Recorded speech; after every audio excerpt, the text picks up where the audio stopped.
Well, Again, you have that little pen. This? Mhm. Ooh, sorry. What? That fell apart? Your note was loose.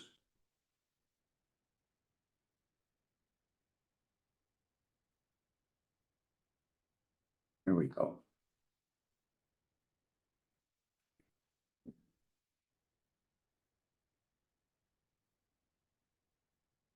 I'm getting used to this. Or anything else floating I'm getting around used to here? this apparatus. I know how to, I now know how to turn on meetings and control the camera. I mean, there's time to get rid of it.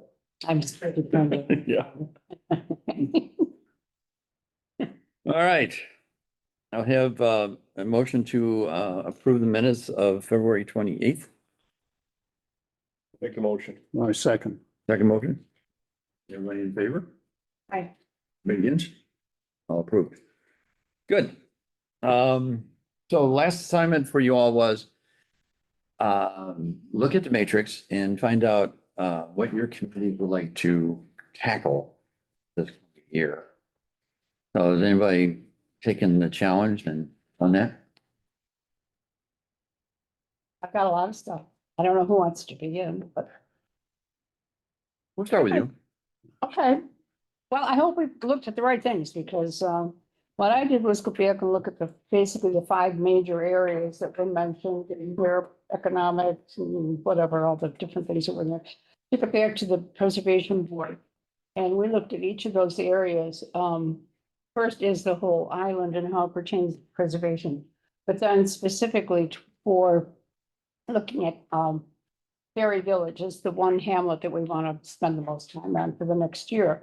So we have a number of things that we need to do as a board, but we want to be able to cooperate too with the other boards. And so first of all, I'll just read you some of these and then you could see Okay. if I'm on the right track or not.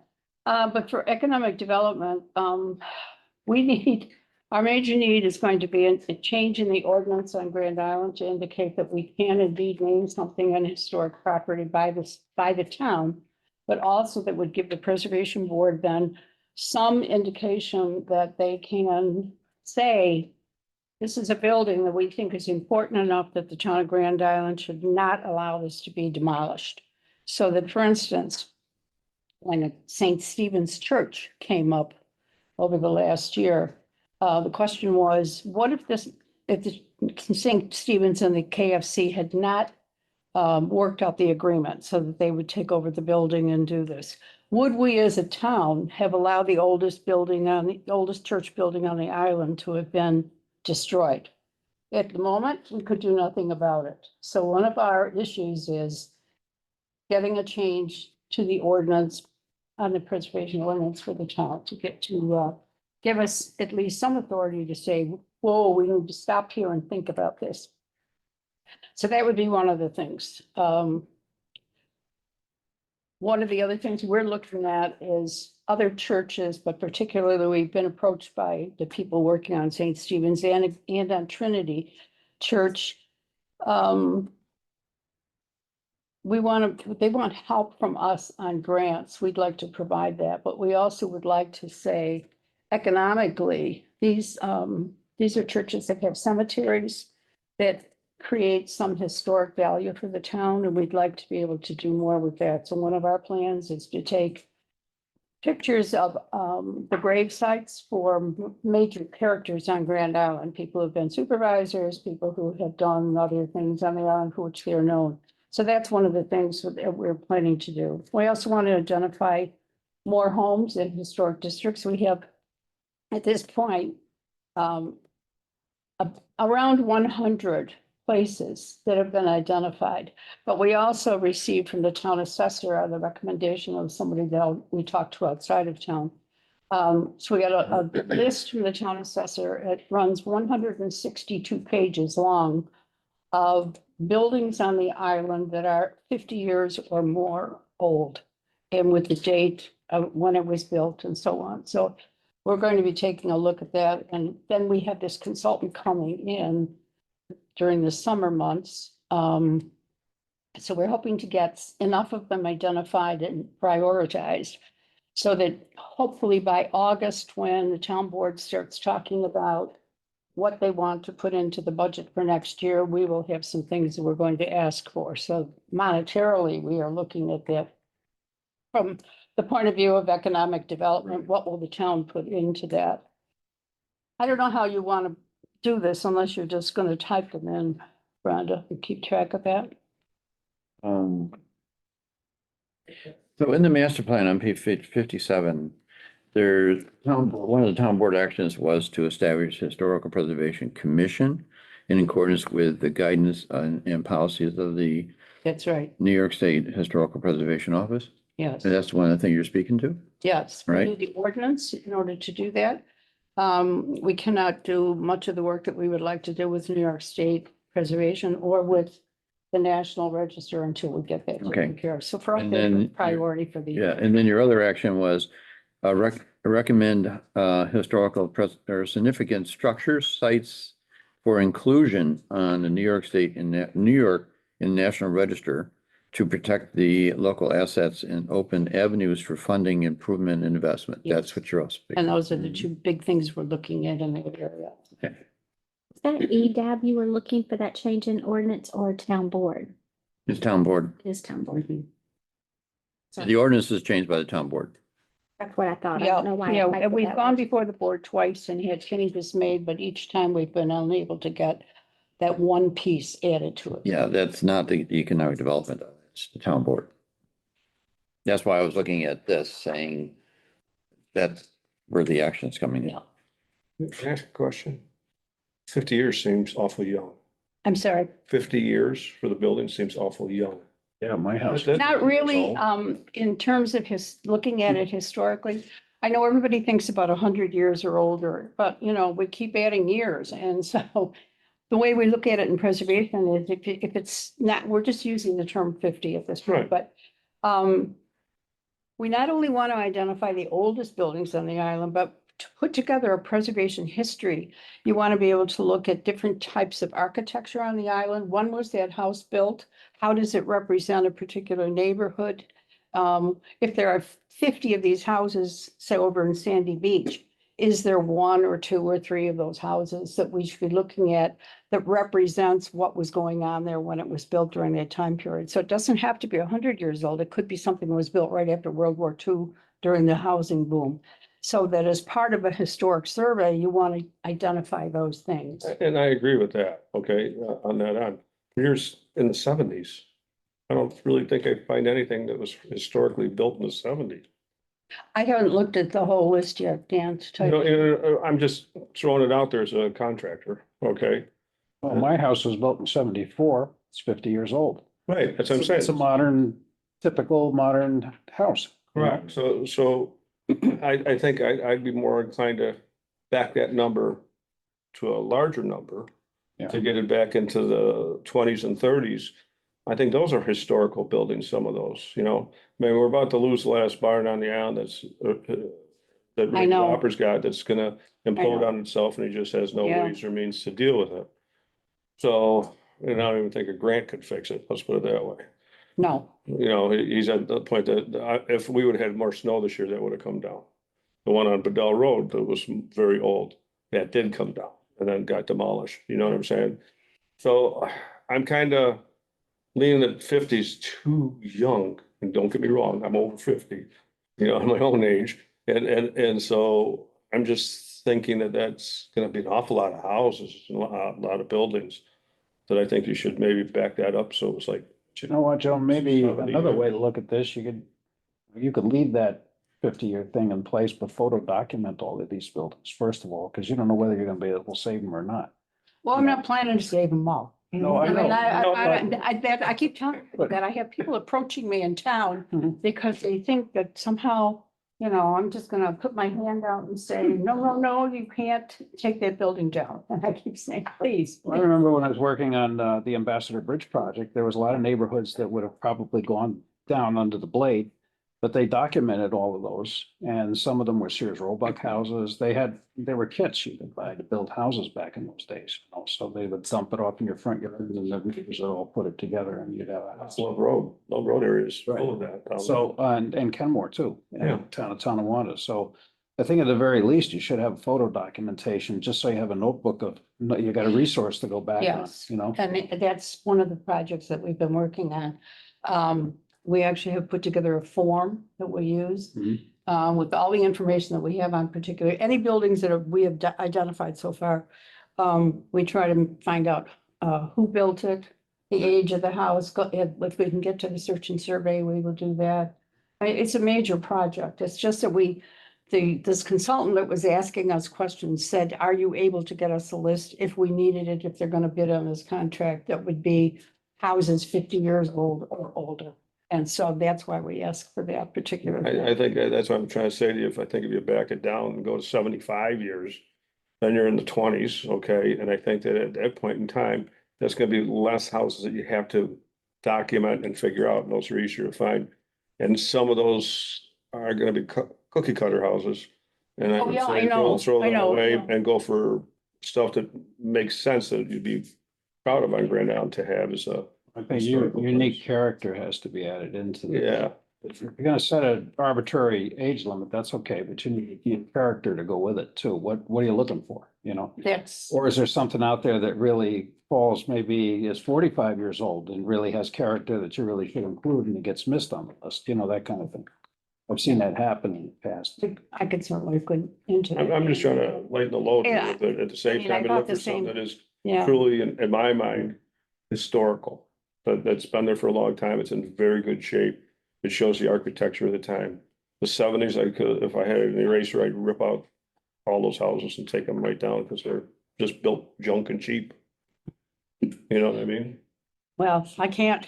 I know, but what I'm saying is that this is gonna cause an awful lot of inventory for you to kind of go through. If you're the higher, and don't get me wrong, if you do the lower one first, and all of a sudden you only got 30 units that you're looking at between commercial and residential, then if you want to add another 10 years coming forward, I would do that. But as soon as you start getting into, let's say you got 500 homes now that you got to look at and think about, I think that's getting too far. Well, I think, for many of them, I mean, obviously, we're gonna be looking at the oldest ones first and trying to Sure. get as much documentation on those. And then as we get into various timeframes, I think we would look at particular neighborhoods, especially when you think about this hamlet idea. You know, what would you consider to be places that are representative of the Sandy Beach area? What's representative of the Grand Isle Village area? And when you do that, and you get those places identified to work with the homeowners and see, you know, they're willing to do this kind of thing, that, and be able to have that record of it. So it's the beginning of what's gonna be a long process, and this grant that we got to get us started is just a beginning Mhm. for it. Some of the people I've talked to now that we're really getting into this have said, really, you're gonna need $30,000 to get what you want now. So I think- I'm working with 7. So, this is only gonna be a little bit of a beginning to get this started. Is the assessor when it comes up on her thing, this will tell you the year it was built? Yes, Okay. yes, I have the whole list of those, the address and the year that was built. Yeah. I mean, I was gonna ask you, how does the $7,000 grant that we got, applying to what you're doing here? Is it That is to pay for a consultant to be able to give us at least a beginning historic survey of what we should be looking at in the town. And it's like just overview of what are the important things that we need to take into consideration. Then we can apply, there are other grants out there that we can apply for once we have that beginning. Yeah, so who's doing that, your idea? We haven't made the decision at this point. They have until April 15th. to Okay. submit. I mean, so you're locked in on that. That came out of last year's legislative, Yes, Erie County legislature. yes. Okay. Okay, so that gives you going, so that primes the pump so you can actually start writing. But there's two things you're asking for, right? One is for town board to give you the authority to actually put them in the register. And the second part is to actually start the the master plan, if you will, for recreation or for conservation. Yes, yes. But as we go on about other things, I don't know where this will all fit in, but I mean, we have a lot of things that we need to do that will also fit into this year that we could start with, and I don't want to take up the whole meeting, but So- we did spend a lot of time thinking about It this. is, and that was great. And it's important. I mean, to me, and I keep preaching this, but it's up to the boards to actually take the action to start looking for grants and coming up with a narrative to actually be justifying those grants. So they're out there. The question is, you really need to start focusing on what your objectives are and getting your scope of work. What do you want to see accomplished? What is your expectations? What's your goal? And mark them down. I think that's important. Well, let me tell you one thing that we want to do with working with the zoning board on Grand Island and the zoning office and the zoning board here. We think it's really important that the zoning office not only be responsible for looking at things that are being built and making sure that they meet code, but that there be an active zoning person that goes out and checks on neighborhoods. We are giving tours in Ferry Village, trying to raise awareness and interest in that area of the town. And when we're avoiding parts of Ferry Village Oh, yeah. because we're embarrassed to take people there. Yeah. And so one of the things that our board is going to do is ask someone from the zoning office and 1 or 2, 3 members of the zoning board to go with us and do a walking tour over there because we need some action. Right. You do know that the zoning board does not have any power to change zoning. They don't have any power to enforce zoning. They have no power to change zoning. Change zoning, but And we don't enforce the zoning either. You come in front of the zoning board and you're asking us to basically, you've already been told no by the zoning Oh, officer. no, she's talking about the zoning officer versus the ZBA. No, she asked for the ZBA 3 members to go and walk around. So I'm just gonna. Oh, are you asking for the ZBA or are you asking for the Oh. zoning officer? We'd like both.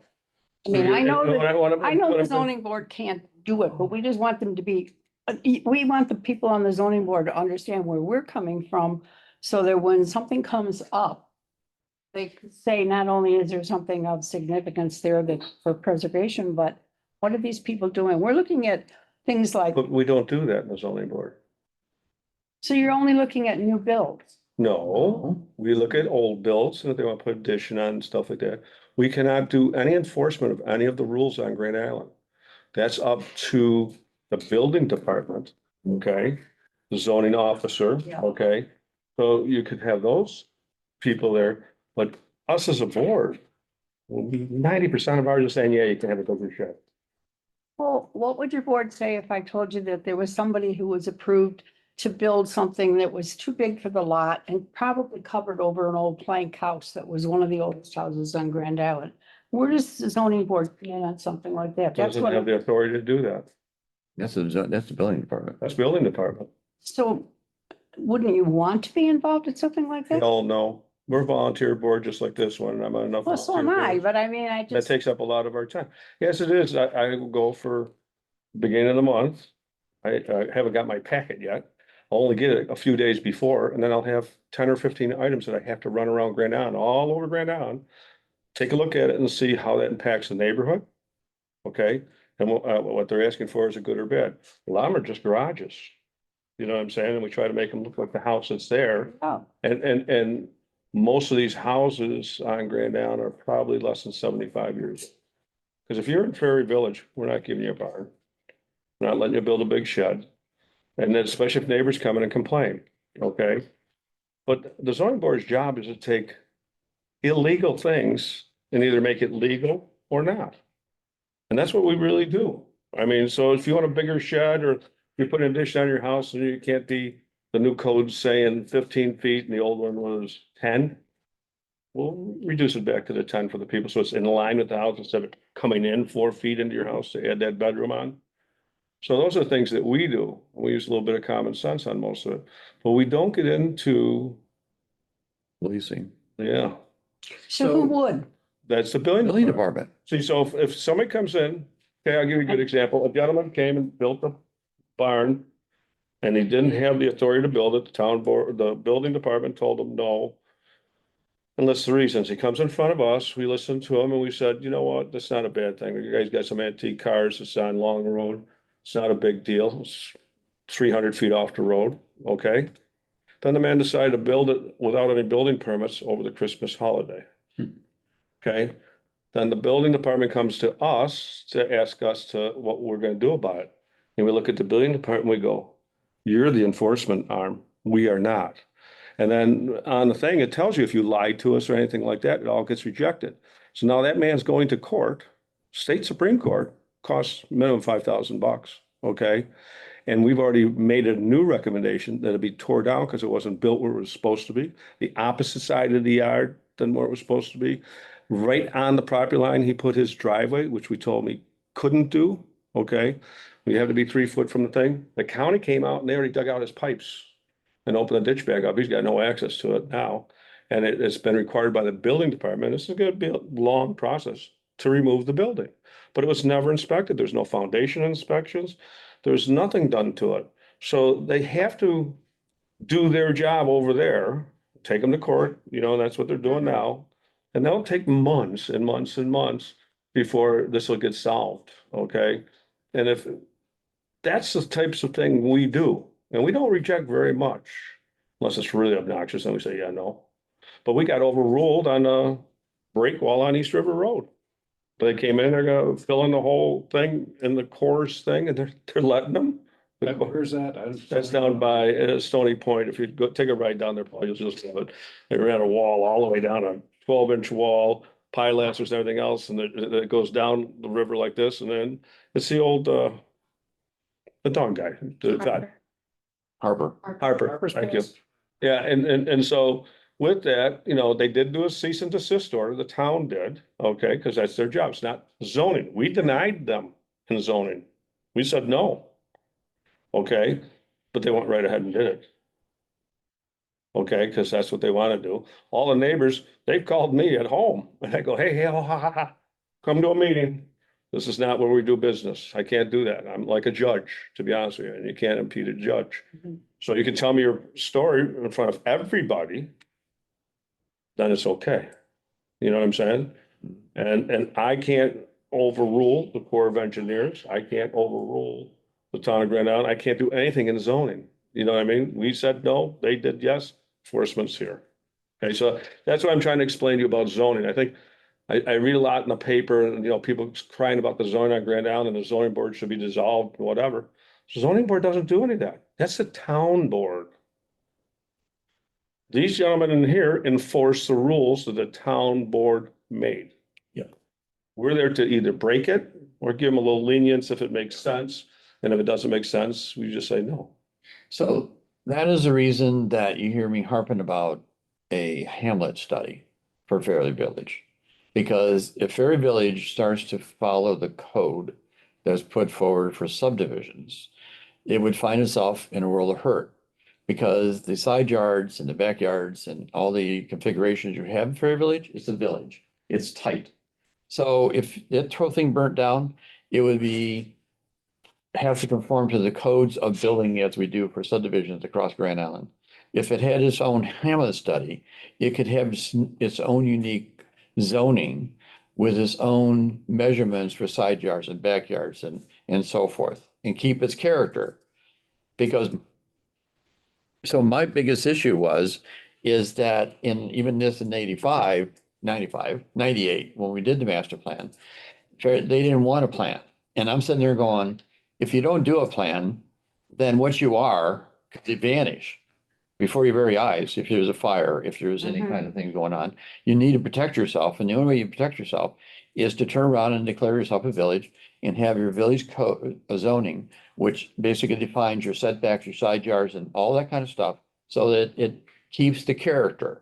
And so you're asking the building department, the zoning officer, to go out and enforce the zoning, but that's that department, not him, because his job is that we have a code. Planning board follows the zoning code. It says the side yard would be this and so on. So when they get the plans, it comes to them, well, do you have 15 feet? Do you have 12 feet? Do you have 30 feet back? Or do you have 60 feet back? Because that's what it is for zone, or your R1A or your R1B or your R1C, right? And so The zoning board turns around and they said, well, I don't want 60 feet between my houses. That's what the code calls. Well, they have to show hardship, and if they're under hardship, they're going to him. They need an exception to the zoning, and that's the ZBA. The ZBA looks at what they're doing and says, what's your hardship? Because you got to prove your hardship for us to say, we're going to vary off the code that's been actually designed and adopted by the town of Grand Island. And their job is to enforce it. The planning board is to just read it and implement it. So what you're asking for is in the clean up Ferry Village. That's the zoning officer in the building department. Last time we dealt with Ferry Village, they came out with pitchforks, sickles, and flames, okay? So you. Muskets. Well, they were trying to do historic preservation. Now I'm gonna help you out, just so you know. And we explained to them that if they took that status, okay, that whole thing, that means you got single pane glass, you wanna replace that window, guess what you get? Single pane glass, you're not getting thermal. No, that's not necessarily true anymore, Dan. I mean, if you look into the restoration, renovations, they're all different If you materials that can put be historic utilized now. designation on it, No, that's not true. There are other things you can do, and the whole area of preservation has changed. If people want to put back in one pane glass, they can, but there are other things that are now available that they can use instead, and it's approved by the preservation boards. then you need to educate the people. Well, that's part of our job, and I understand that. But I mean, we're just starting. These are. No, I understand that. I'm just trying to tell you that how bad it was back then. If things have changed and you find out what they can do and let them know that, because if they can do that, I think they'll be more on your side. Oh, absolutely. And we can get them, grants that would help pay for some of this. I mean, people who have older homes. You do understand every one of those houses are loaded with lead and asbestos. And then as a contractor, we have to do a complete abatement. Cheapest thing to do is to rip off all the trim, rip off all the drywall, gut it back to the studs. Because you have a demolition crew do that in about a week. Then they can go ahead and rebuild. But then on the outside, if they have wood painted structures, because of the age, anything pre-75 is lead based. And the law stipulates it has to be removed. And you're not gonna sit there with a sanding pad and sand it like that lady's doing on Stony Point and Staley Road. I'm surprised somebody hasn't gotten on her to say you're polluting the neighborhood by doing that, what you are. And you're polluting the ground, and I'm sure there's all kinds of lead, and somebody came into the lead test around that house, should be crucified, but because the little old lady, they're not gonna do nothing. They're burning it. He's actually burning it off. Yeah, I know she was doing that, well, that's how she started the fire in the house. Right. So with that, again, that's the senselessness of it. It would have been easier to peel the siding off and put shiplap back up. If she wanted the rounded stuff, they make that. And she wanted to turn it on to plastic, because that to me would be a historic house. Yeah. And in a very high traveled location. Okay, and so to me, that's what I thought maybe you were gonna be looking for, is those houses like that had a lot of history to it. You know what I'm saying? A Falconwood house has no history to it, in my mind. And they're all 99% the same. Okay, now we're starting to get some 2 stories in there and stuff like that, but those are the odd ones, because they're all slabs. They can't build up, so there's gotta be a fire.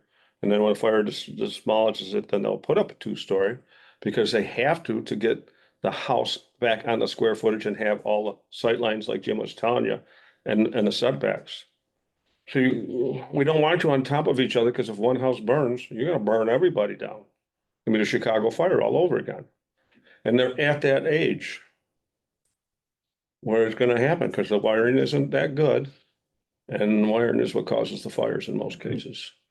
Okay, so you got some answers that you may not have wanted to hear. Yeah. I like the fact you actually, your crew actually turned around and took the challenge and actually went after a couple of these.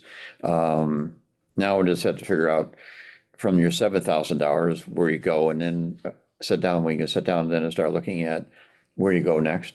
And then I know you've already tackled this with the town board, with the commission.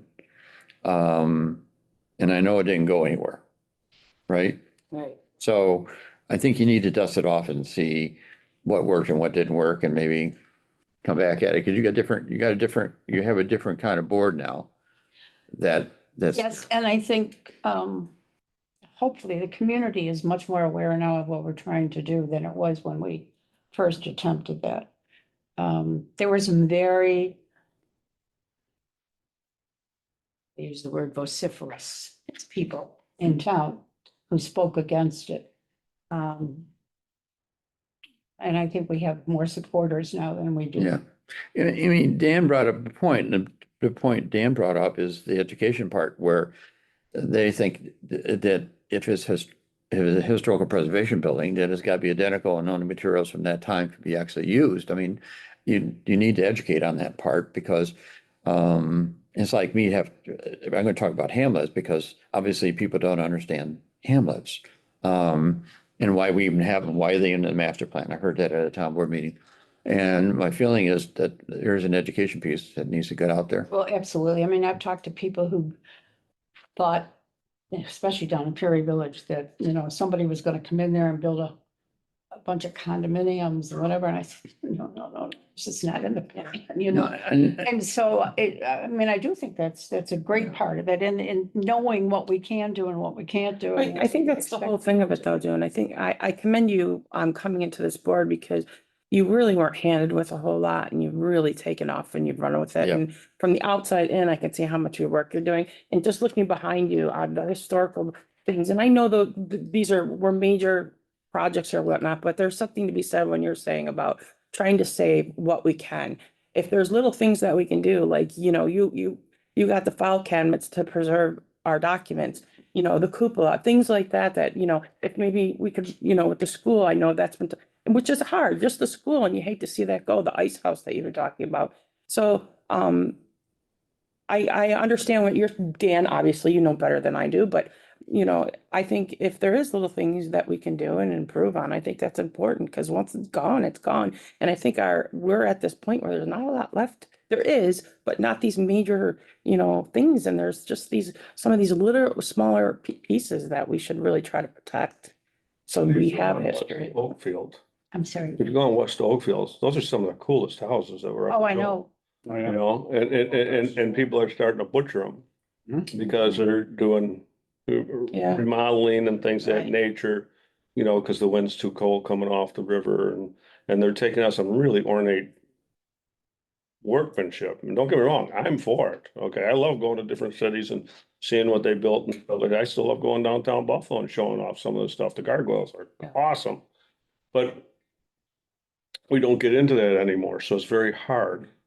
And all of a sudden now you got Trex decks and you got Trex fencing on top of, these beautiful ornate railings that they threw in the fire. You know what I mean?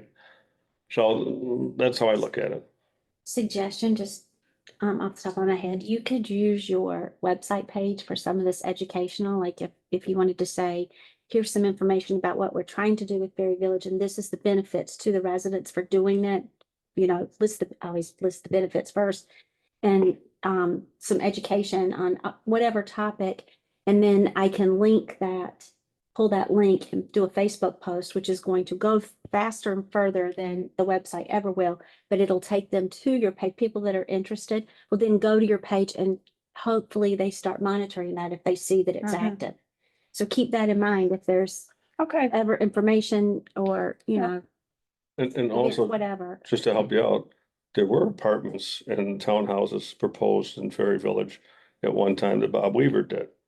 Behind his marina, and then when they wouldn't approve that, he put low income housing up, big huge sign, HUD, and all that, which was just rattling their cages. That's all he was doing. You could just tell, and it was just one of those things. So when you get those responses, I'm giving you now the information of why you got that response. I mean, that means they've been around for a while in Ferry Village, and they've gone through this once before, and they weren't too happy about it, so. Yes, I think, even some of the people who lived there that were very opposed to some of things in the past have kind of come around to understanding a little more about what we're trying to do, that we're not, nobody in our group anyway is planning to approve or encourage condo building down. Well, no, and I got that, and that's what I'm saying. They spoke. The powers that be listened, and they did the hard job as politicians to say, we agree with the people. And you know, they always say that everybody on Grand Island rolls over for the developers. I can be honest with you. Doesn't happen that way. No, it doesn't seem to. Doesn't fit all the little pieces of the puzzle. It don't happen. Well, it's also your job to document what we are along the way. I mean, if advantages, at least there's a document that existed, right? And that was that era of the 70s, the era of the 60s.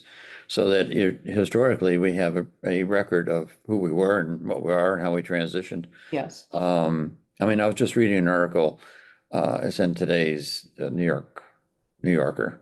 And it was about the fact that the North is going to come back to life. The Rust Belt is going to turn into the new frontier, which means we have 20% of the water, fresh water in the country.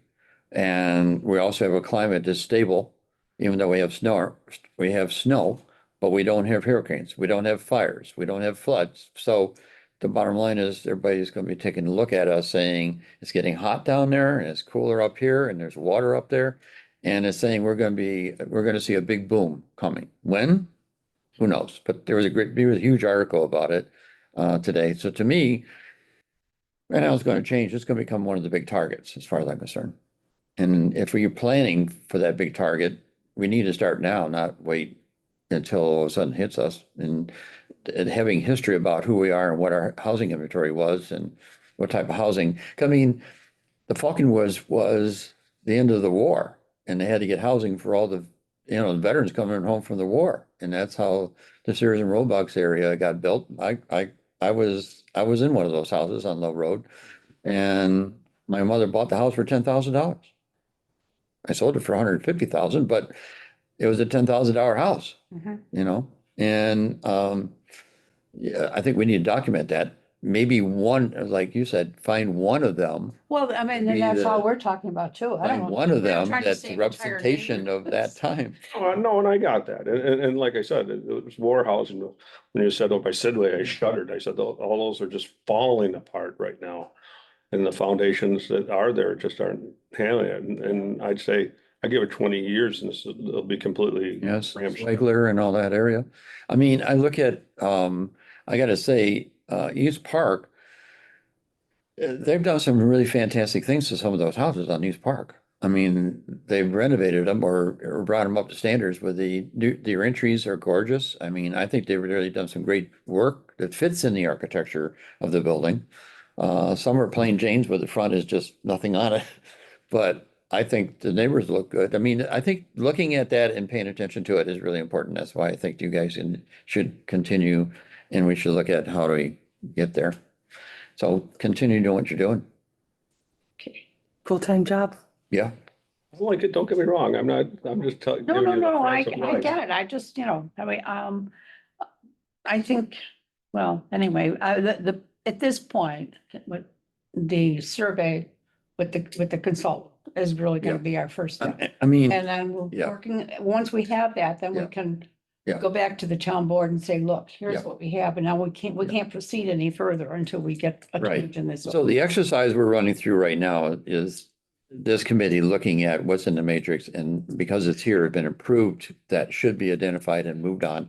Yeah. And I'm trying to drive this so that it isn't a wasted document, but also to give some direction support for all the advisory boards to do their thing, right? Because there's things that we need to be, I mean, one of the things that's happening, and you hear me talk about complete streets, is that I also just found out that they're going to repave Grand Island Boulevard. And complete streets would have been extremely important to in place because of the fact that it would have come up and says, what do we want to see Grand Island Boulevard be? And come up with some direction that we can give to the state. Problem is, we haven't done that. And now the state's going to build the road the way they see it What's the time frame on that? this year. Wow, It's gonna be great. they have a 5-year plan. Huh? They have a 5-year plan. Oh, I get it. So, Well, somebody was asleep then. COVID, I'm sorry, COVID. COVID? Yeah, After the we break. lost 2 years. I'm telling you, this is that excuse. I'm everywhere I go. It's not been a secret. I mean, well, they haven't put it out on the street yet. So, I mean, I'm sitting there going, oh my God, here we go. So they are going to repave the rest of, Even at Jim, or they could do rip up and pave. I don't know. I haven't got any more details other than they're tackling Grand Island Boulevard. So, And is baseline going too? yes, baseline from the county. I know that, but what I'm saying, Yes. at the same time, Yes, the there's county. no runaround. No, then throw in You know East, what I mean? and then throw in East River Oh, from Whitehaven to yeah, I know. Twenty Point, right? So that one's going, That's where they ended up. yeah. So everything in front of my house is going this year as well. So there's gonna be a big rip roaring thing. So we got our way with Literally. East River Down where I live. down where you are. Yeah. We got the shoulders paved and the whole South- 9 South yards. Bridge to Broadway. Yeah, But we have a nice shoulder there. It's scenic, Yeah. and it's tremendous amount of foot traffic and Yeah. bicycle traffic on there now. That we never So- had before. I think my point is, Jim, is they do a scoping on these projects 5 years ahead of time. I don't know who they were. Town didn't know anything about it. They don't allow it. If they don't tell them, they don't know. Uh, Nobody's gonna go out. They there make and It's look a- at They're, it. they publish a 5-year program. It's, it's Well, published. maybe it'd be done with the highway department. The highway department didn't share it with the rest of the world, but yeah, I was hoping that I wasn't hearing what I was hearing because I would love to have gotten us in the pro position of talking about what's going to happen on the boulevard with the bike paths and so on, because Greenway is trying to put the path from one bridge to the other bridge, but there's a choker here in the center. You say, you think it's the entire length? That's what I was told. That's gotta be a paved. Make a call. Higher length of. And most of those jobs are what they call an R&P, restoration and preservation. It's just putting an 1.5 inch top. Yeah. Most Well, of maybe that's that's what they're going to R&P. do. You know, if Maybe. you get a little additions, it's, the scope is somewhat limited. I mean, you're not gonna be putting in extra Well, lanes. the only thing that concerned me was that there's a lot of infrastructure money available now for Yeah. reconstruction. That is the thing that's catalyzing all this stuff to go. And I mean, that's how come we got the bridge redone, for the overpass. So to me is like, there's money available and the county just got a big boost in money. And that's why Polar Carts came out and indicated that all road constructions are a go. I'm not surprised town doesn't know. I mean, we have a bridge project going on that you have to chase down to find some information. They don't call and let you know. Yeah. You have to, so that, I mean, should it be that way? No, if the information's there, Yeah. but yeah, I'm surprised we don't know. I mean, I'm not Just surprised we just don't know. surprised that the town wasn't aware of that. Yeah. Well, maybe they didn't share it with the rest of the world, but we talked about here about actually putting Welcome to Grand Island on that new bridge. And that's moving forward. And we're not only doing one bridge, we're doing two bridges. We're gonna do Long Road as well as the new bridge. So we got the money from the state. Sean Ryan has put in members' money for 50,000 to do both bridges. So that's in the works. The frustrating part with that one so far is that talking to the Thruway Authority about what design you're going to use and what's it going to look like is a little more difficult. They're being elusive. So, It's on our list too, is some sort of signage that represents a town that isn't a hodgepodge of things all over the Yeah. place. Yeah, we, we're under that. I think they're gonna do what they did at Riverside. The bridge is going across there. They're just painted. Were they in Black Rock area? Are you talking? Yeah, Yeah. Scott Glasgow is the Right. preservationist there. Yeah, I've talked to him. I've been over there. Yeah, I think it's just a paint Houses. job. Yeah, So if you're lucky, you might be able to get a yeah, Grand Island emblem on there and, looks very nice. welcome to the island is what it'll say or something like Yeah. that. Well, yeah. we're on 45. Oh, yeah. Okay. You're gonna cover this whole manual. It's gonna be here till midnight. I'm not covering no manual. It's what you guys put on this one that I'm talking. I'm not talking to all the pieces you guys have, that the assignment was, your committee is finding what you want to dig your heels into. Anybody else that dug in? Oh, no. We're working on, the open space plan, natural resource inventory. There was some talk of, we are climate smart community bronze. There's talk about maybe we could get to silver and look into what it takes to get to silver. But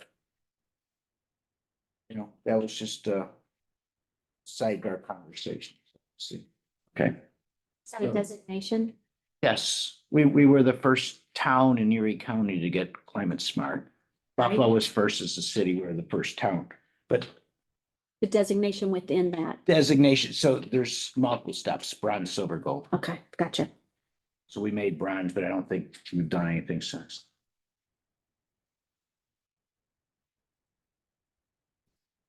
And that was actually that was really all town work.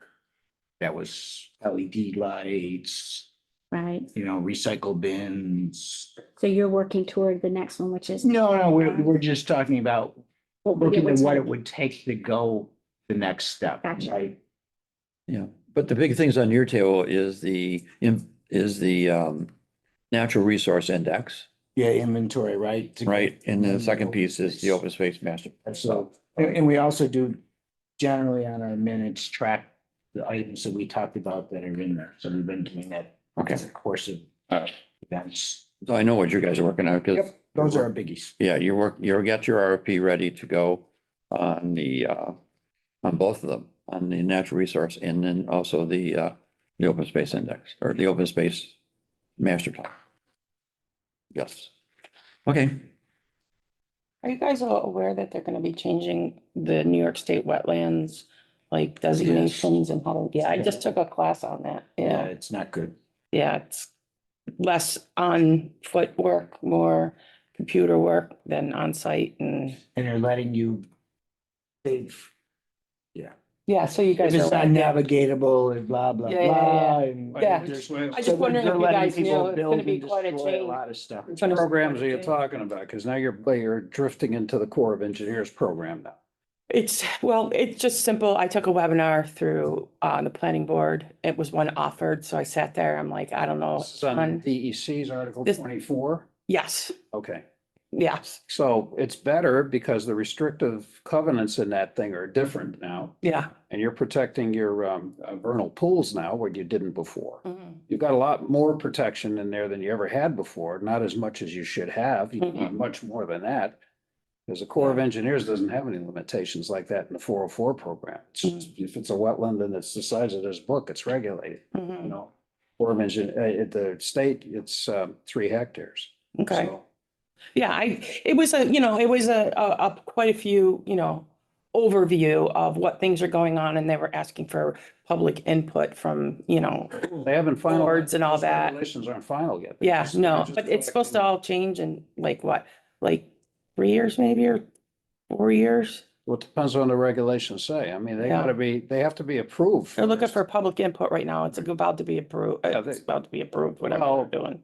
They have to go through the review process first Mhm. and then review what the comments were and then Yeah, decide how right. they're going to come out with the final document. Then they have to get it out for notice for the public one more Right. time. But they think that's what they were, the notice was that this is more or less coming and that's gonna be within the next 3 years. So it was a webinar that they do this planning board at lunch webinars that Yeah, I know. Whatever. DEC's been talking very, the New York Uh, Planning, very Federation. forward about this, like this is gonna happen, and everything Yeah, else. That's for that's sure it's gonna interesting. happen exactly the way they want. Well, The involvement. anyways, I process. just, if Yeah. it was on your radar, I'm learning about, that's why I was like, oh, We've got I'll a do this. couple so. articles we've sent around. Before I dig in too different much people. to make sure I know what I'm talking So about. the question I might changing. ask you is, it's open for you guys to comment. Are you gonna comment?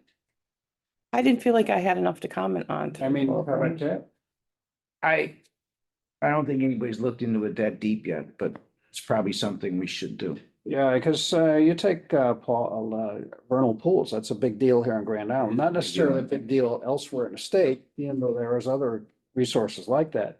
How do you think that's enough to what you want to have done? Do you think it should be tweaked? I mean, you guys ought to look at that.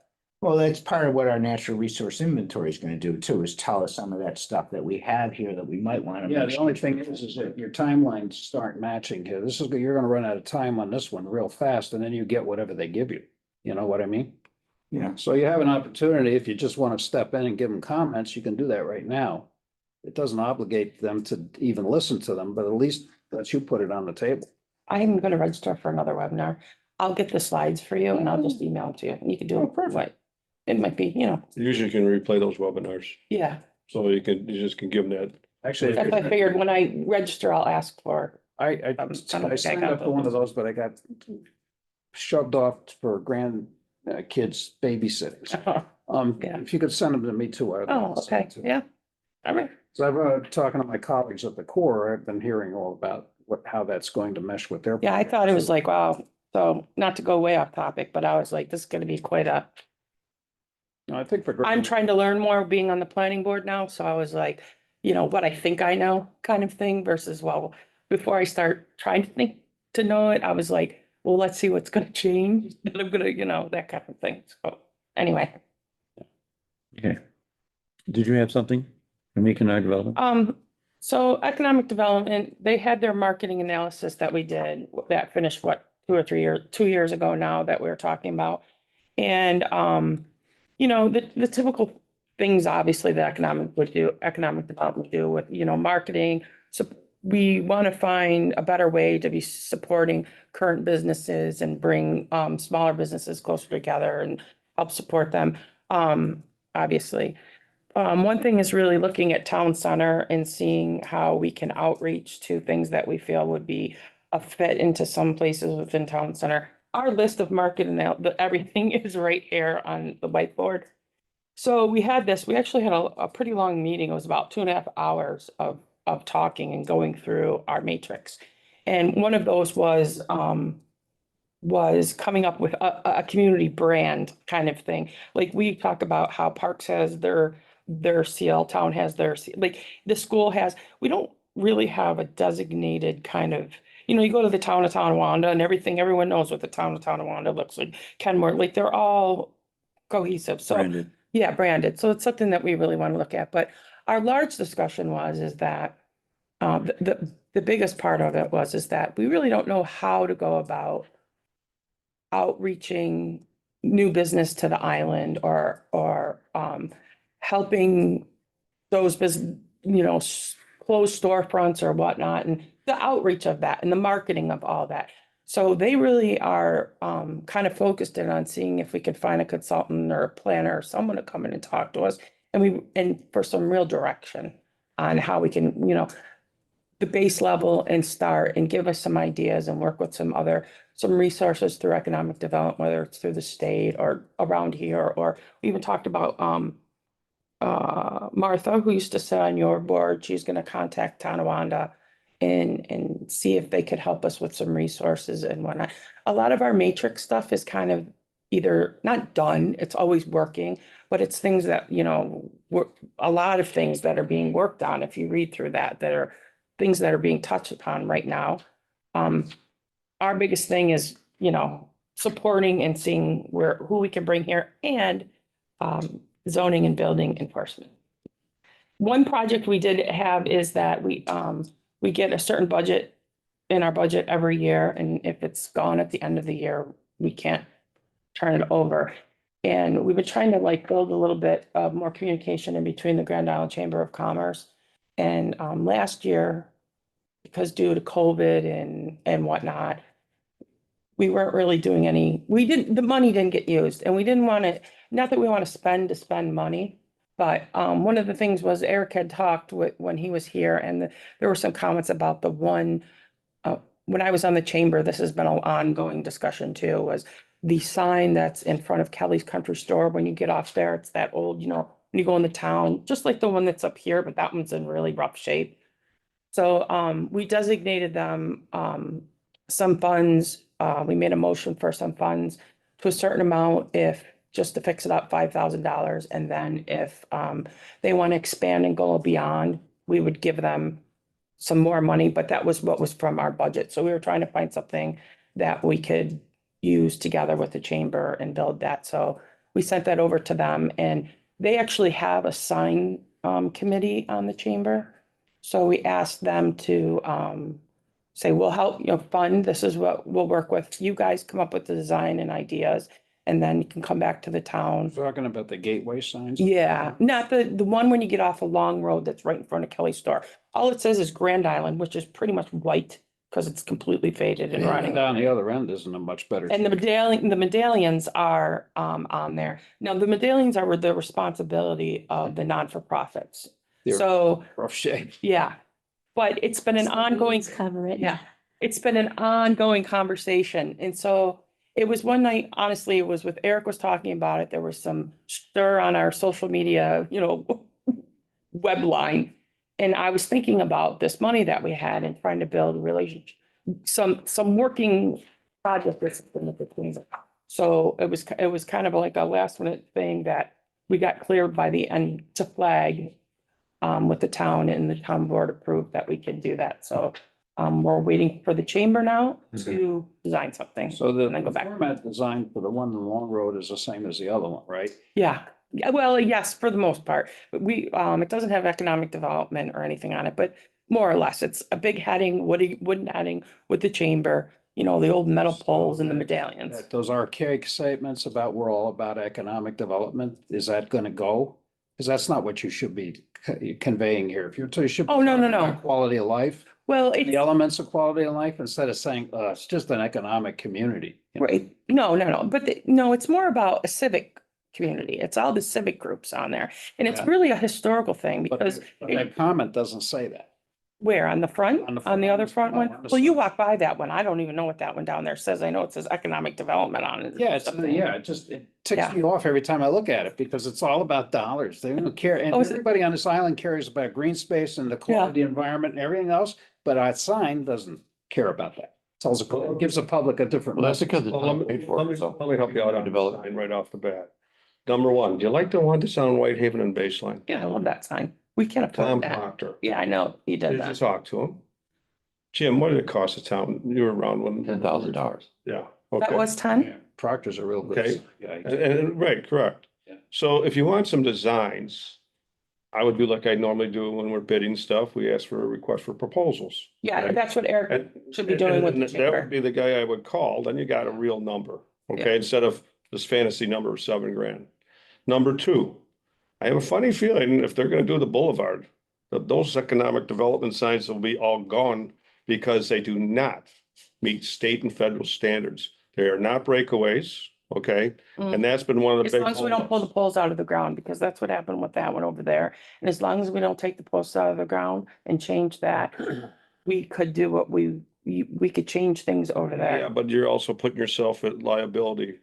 If a car goes off the road, hits it, busts, anything, you know. Because we went through this with Dick Crawford. We went through this with the DOT when we were trying to fix up the front sign. And it was gonna cost more. The chamber didn't have the money to do it correct. enhance that, right? So it was left. So that's why, and then this one was always on the back burner. Well, this one down here was either take it down or try to do a little something with it. So as far as design and all that goes, I don't disagree with you with the whole bidding thing and all that. But that's the point of trying to build the relationship with the chamber and the economic development. We're gonna help marketing and fund. You guys come up with the ideas and see where it goes. Well, I'm gonna help you out. You got the DOT coming in and paving the boulevard. See if the DOT won't come on board to put the structure up for you. So it's already a breakaway and then you just gotta fill in. And they may be willing to do that because they don't want that automobile to come off the road, crash, and somebody gets killed because then it becomes the DOT allowed it. Yeah. The Chamber of Commerce will be in it because they put it there. Right. Well, I know the Just other gotta tell you, side. nowadays, all we worry about is getting sued. Yeah, no, I hear ya. Through DOT. Okay. So that's something that I think that might be a conversation now, since if they are gonna rebuild the boulevard, you may be able to negotiate that in there. I don't understand. Why would the DOT put up a sign for the town of Grand I Island? just want It's to. put the already there. structure up. Signs there, structures are there, but they're not breakaways. The DOT requires them to be Rotted. Well, it breakaways. depends where they are. If they're They're- far enough off the edge of pavement, They're not. they're now. Because That way they it is. tagged them. Well, they're inside of there's a trail there and they're way inside of that too. Right, they're inside, And they're when back gonna- off. And when they're gonna repave the road, they're not gonna tear the whole thing out, and put 15 lanes in both No, no. directions there. I agree with you. No. That one's, so it's still gonna be pretty far away from the road. So No. when I was dealing with the signs, I'm the one, I was president of Chamber of Commerce.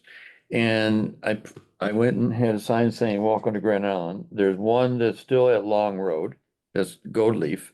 I had another one sitting at Staley. Got knocked down. They got knocked down by a semi truck that went off the road and tried to go up the bank. It's sitting at the town garage, I found out. I marked that sign at the entry of the boulevard and they turn around, nope, you can't have it there because it's a distraction. Yeah. And that's why they pushed us to the next one. And that's why when they were doing the bridge, I asked for permission to put it on the on the bridge.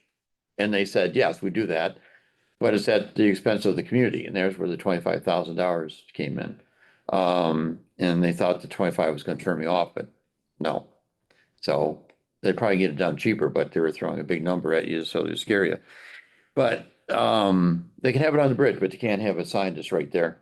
And then, This one's when you get off of Yeah. Love, there's, what do you call that, the guardrail? It's on the other side of the it's one of those things that we've probably all seen 100 times, but you don't even see anymore, and the things, You know, one by it's basically By, which one are you talking about? Kelly's yeah, it's getting on the other off, side of the yeah. guardrail. Yeah, it's on the other side of the guardrail, and it's literally Grand Island with the medallions on it. Right, right. So that's why we gave them a certain budget if they wanna get the wood fixed up and paint it, or go talk, whatever, design the Just like a top. piece of Plywood. I mean, it looks like just this Yes, rectangle. but that's why piece of plywood either or fix something. it or take it down. Yeah. So that's why we're like, that we had these funds. We thought it was a way to, I knew because being in the chamber, they've been trying to do something with this.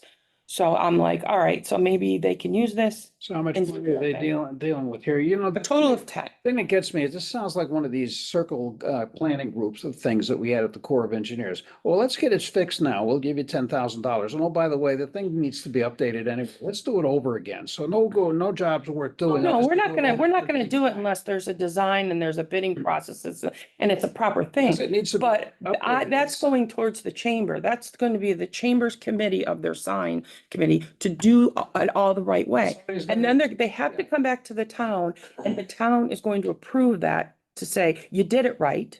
Or it's not like somebody's, So you did it there's where right. the thing will fall apart. Who's gonna review it? Well, we're gonna think positive. All right, because if you're just gonna give it to somebody in town, oh, yeah. looks Nobody's gonna nice like give the money last one. out. Yeah, it's not, It yeah, has to be invoiced, like completed, here it is, here's your invoice. yeah.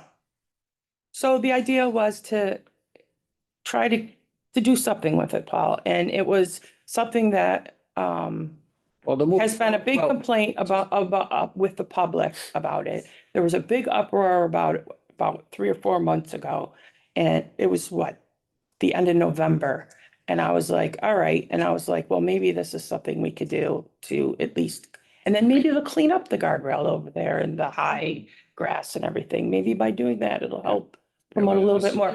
I know on the other side, there's some discussions about what's gonna go on with all these, and maybe we can work out something to better what's down there. So that's why when I talked to Pete, he said, go for it. It's not the worst in the world. See what they come up with. And if it doesn't happen, it's an attempt.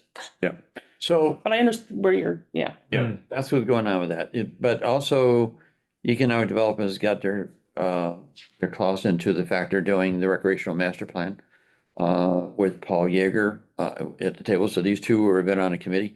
We already met twice. We had a meeting last night in this room. And then we have one a week before that, just to get things going and get the RFP ready. And so that's underway. That's a big deal. So that was starting fun. Under EDAB. Yep, that's under EDAB, Recreation and Conservation. We're calling and that the- board, And Rhonda, the state and the Put that county. in a separate thing, because that involves a bunch of people. Gotcha, Yeah. yeah. Calling it again. Parks and Recreation, Parks, Recreation and Senior Services Master Plan. Most everywhere only puts Parks and Recreation Master Plan, but we had a long discussion about, we want to include senior services, because usually, I mean, that's what it falls under.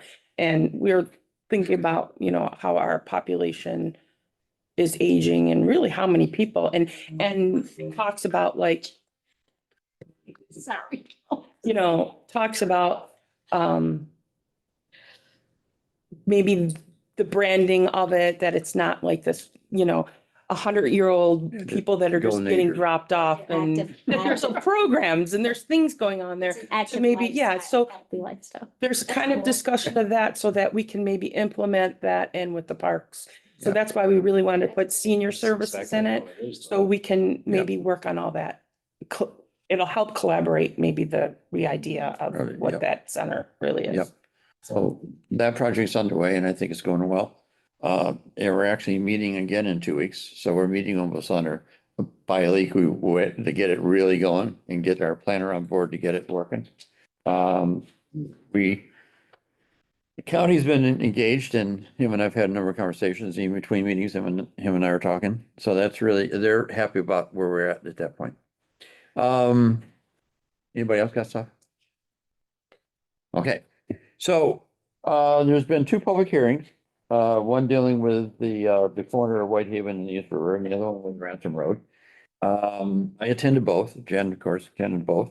And, And Paul. oh, no, I'm sorry, I thought you were talking about the master. Yeah. Sorry, I'm a little delayed. Yeah, Not never mind. this, I'm talking about sorry. town board Yeah, I now. was still on the other topic. So,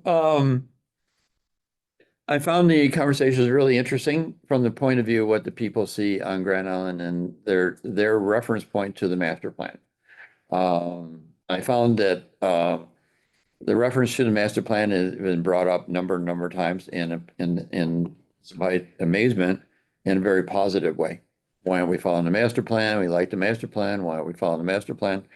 The only one article that came up that was interesting at the last board meeting was I had a couple people got up and started slamming the hamlets.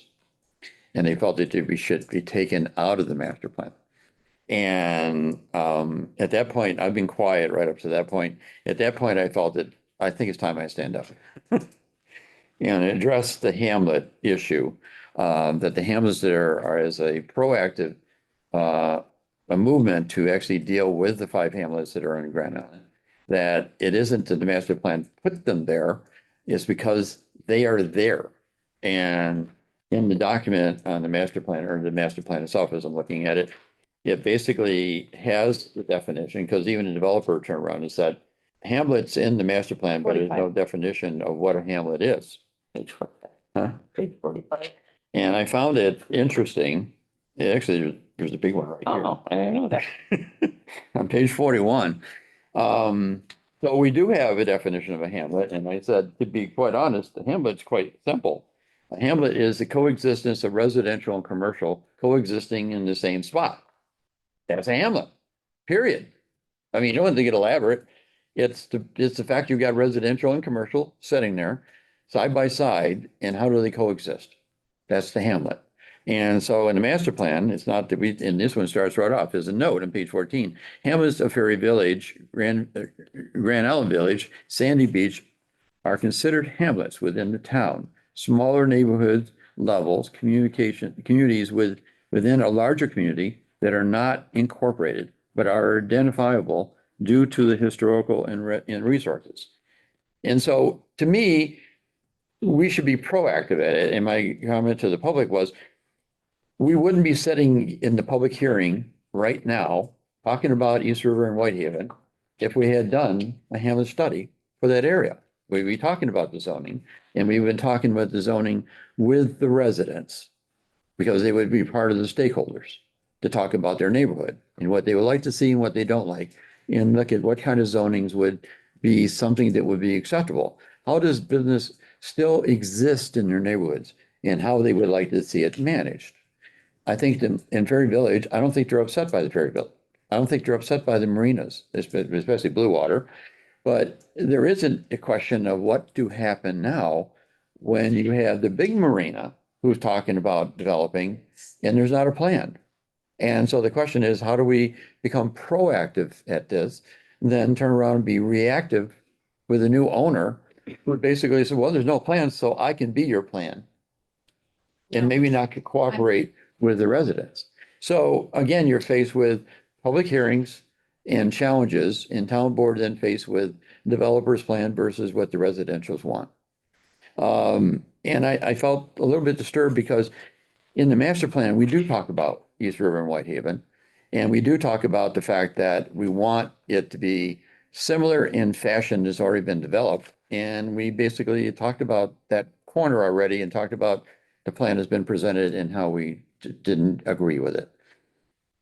So I would like to, one, figure out how to start marketing or talking about hamlets. And I think the only way I can do that is I've been trying to get Ferry Village online to do a study, because I think it's probably the most critical area.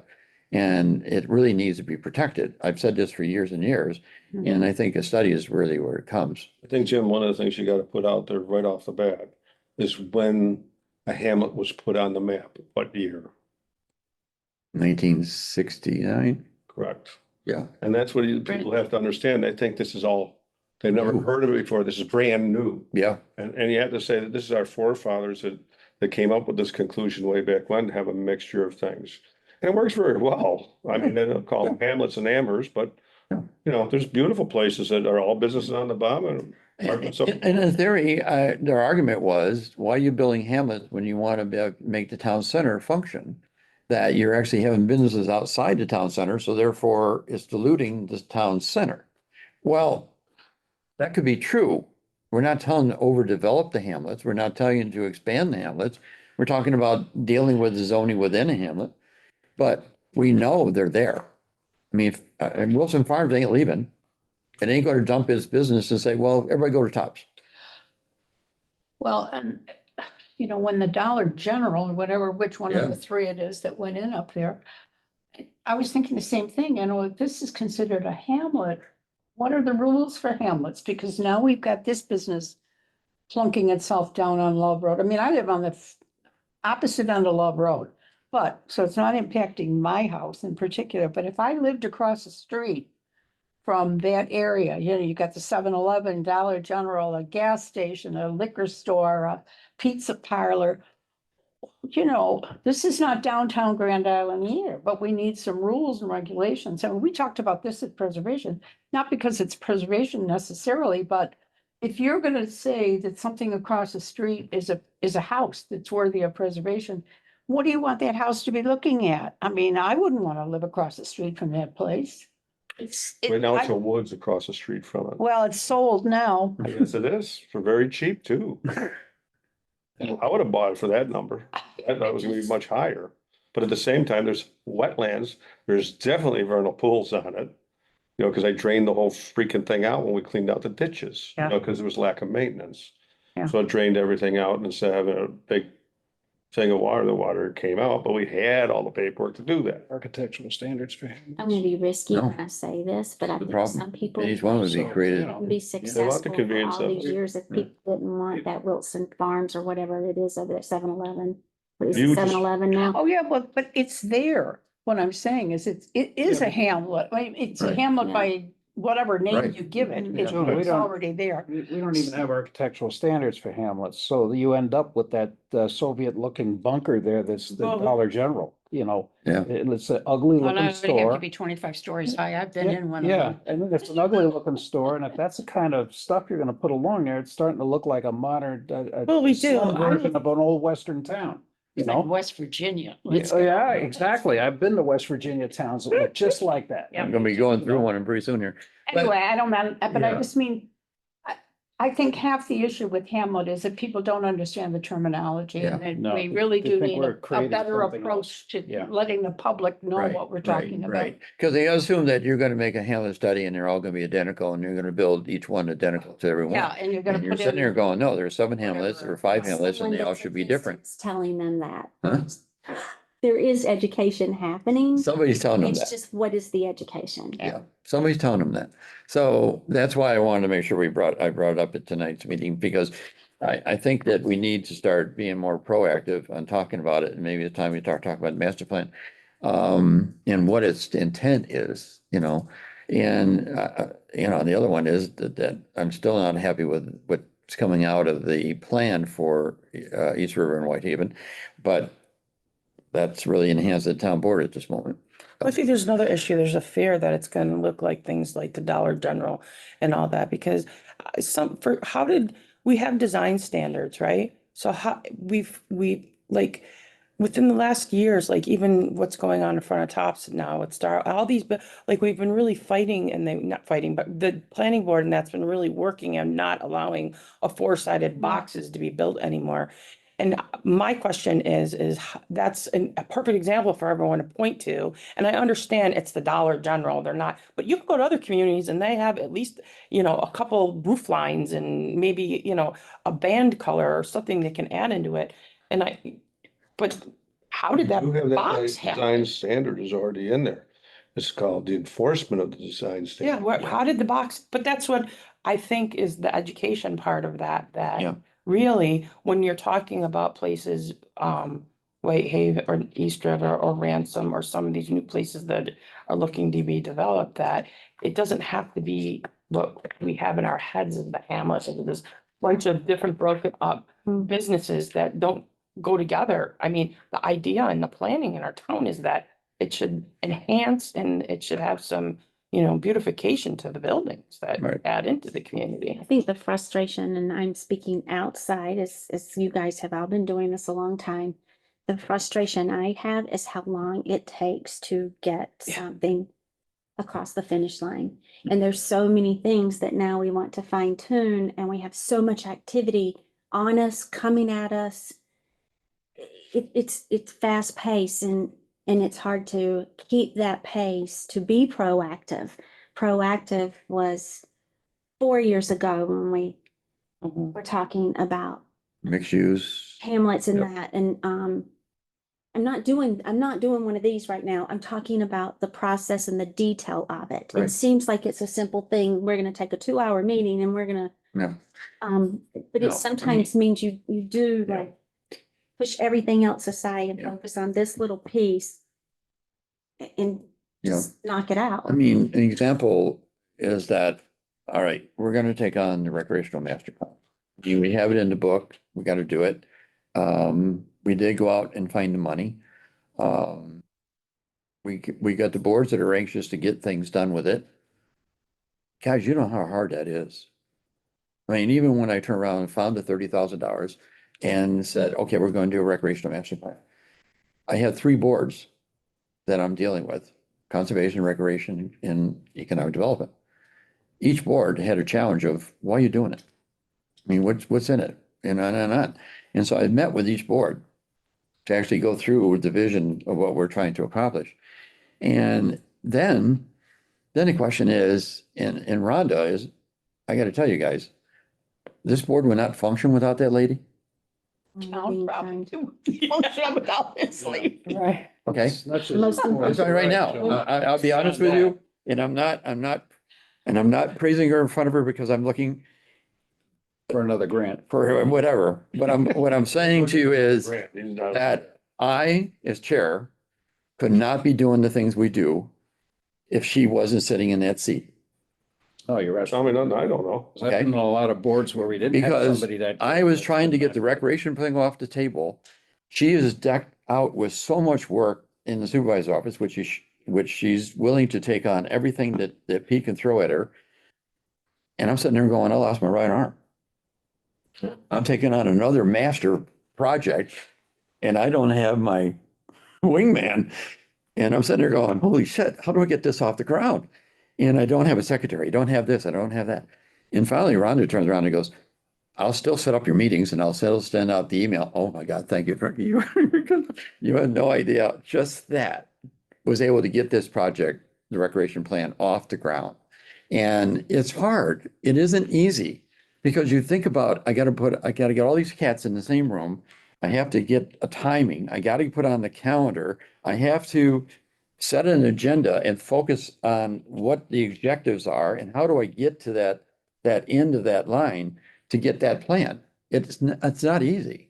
I mean, even doing a master plan wasn't easy. Doing our LWRP is not easy. And you guys have been awesome on getting those done. And getting the resources to be able to do the things you need to do to get it done, it's hard. You get simple things. It's all hard. It's a lot of moving parts. Yeah. It's a lot of little pieces, and but my frustration is I've typed Hamlet studies since 2020. And I'm not beating up anybody. I'm not doing that at No. all. It's just that's a frustration of it. I don't think anybody's not trying to be proactive. I think it's very difficult to Mhm. get in front of it. I mean, you got Because it's a big And thing. that's where I'm at right now, because right now where I'm at is the master plan's in front of us. The LWRP is pretty much, it's gonna be in the rear mirror pretty quick. But now we gotta get back to implementation of this document and what we said we were gonna try to shoot for. And that's why I was, at the last meeting we had is start looking at your committees and looking at what we can sink our teeth into in here, I talked to the rec and the conservation board in detail about the fact that, and even the conservation, about if you want to get something done and you're looking to the town board to give you the green light or give you the order to move, don't expect it. That you need to focus on what you want to accomplish. If you want to do an open space plan, then you better sit down and start writing your scope of work and start looking where your grants may be and putting your ducks in order, and then send that mother up to the town board to get to the CFAs, to get your grant, to be able to do that work. Because that's how it's going to get done.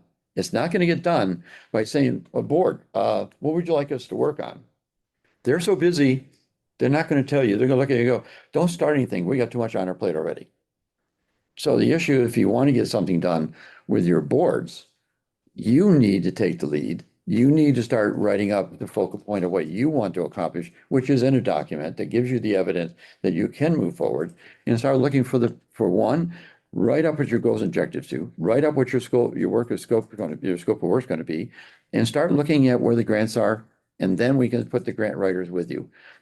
I mean, June came to me last year, or maybe a year ago, and said to me, "I'm looking for a grant and I don't know what the grant writer is going to do." And I said, "How much are you looking for?"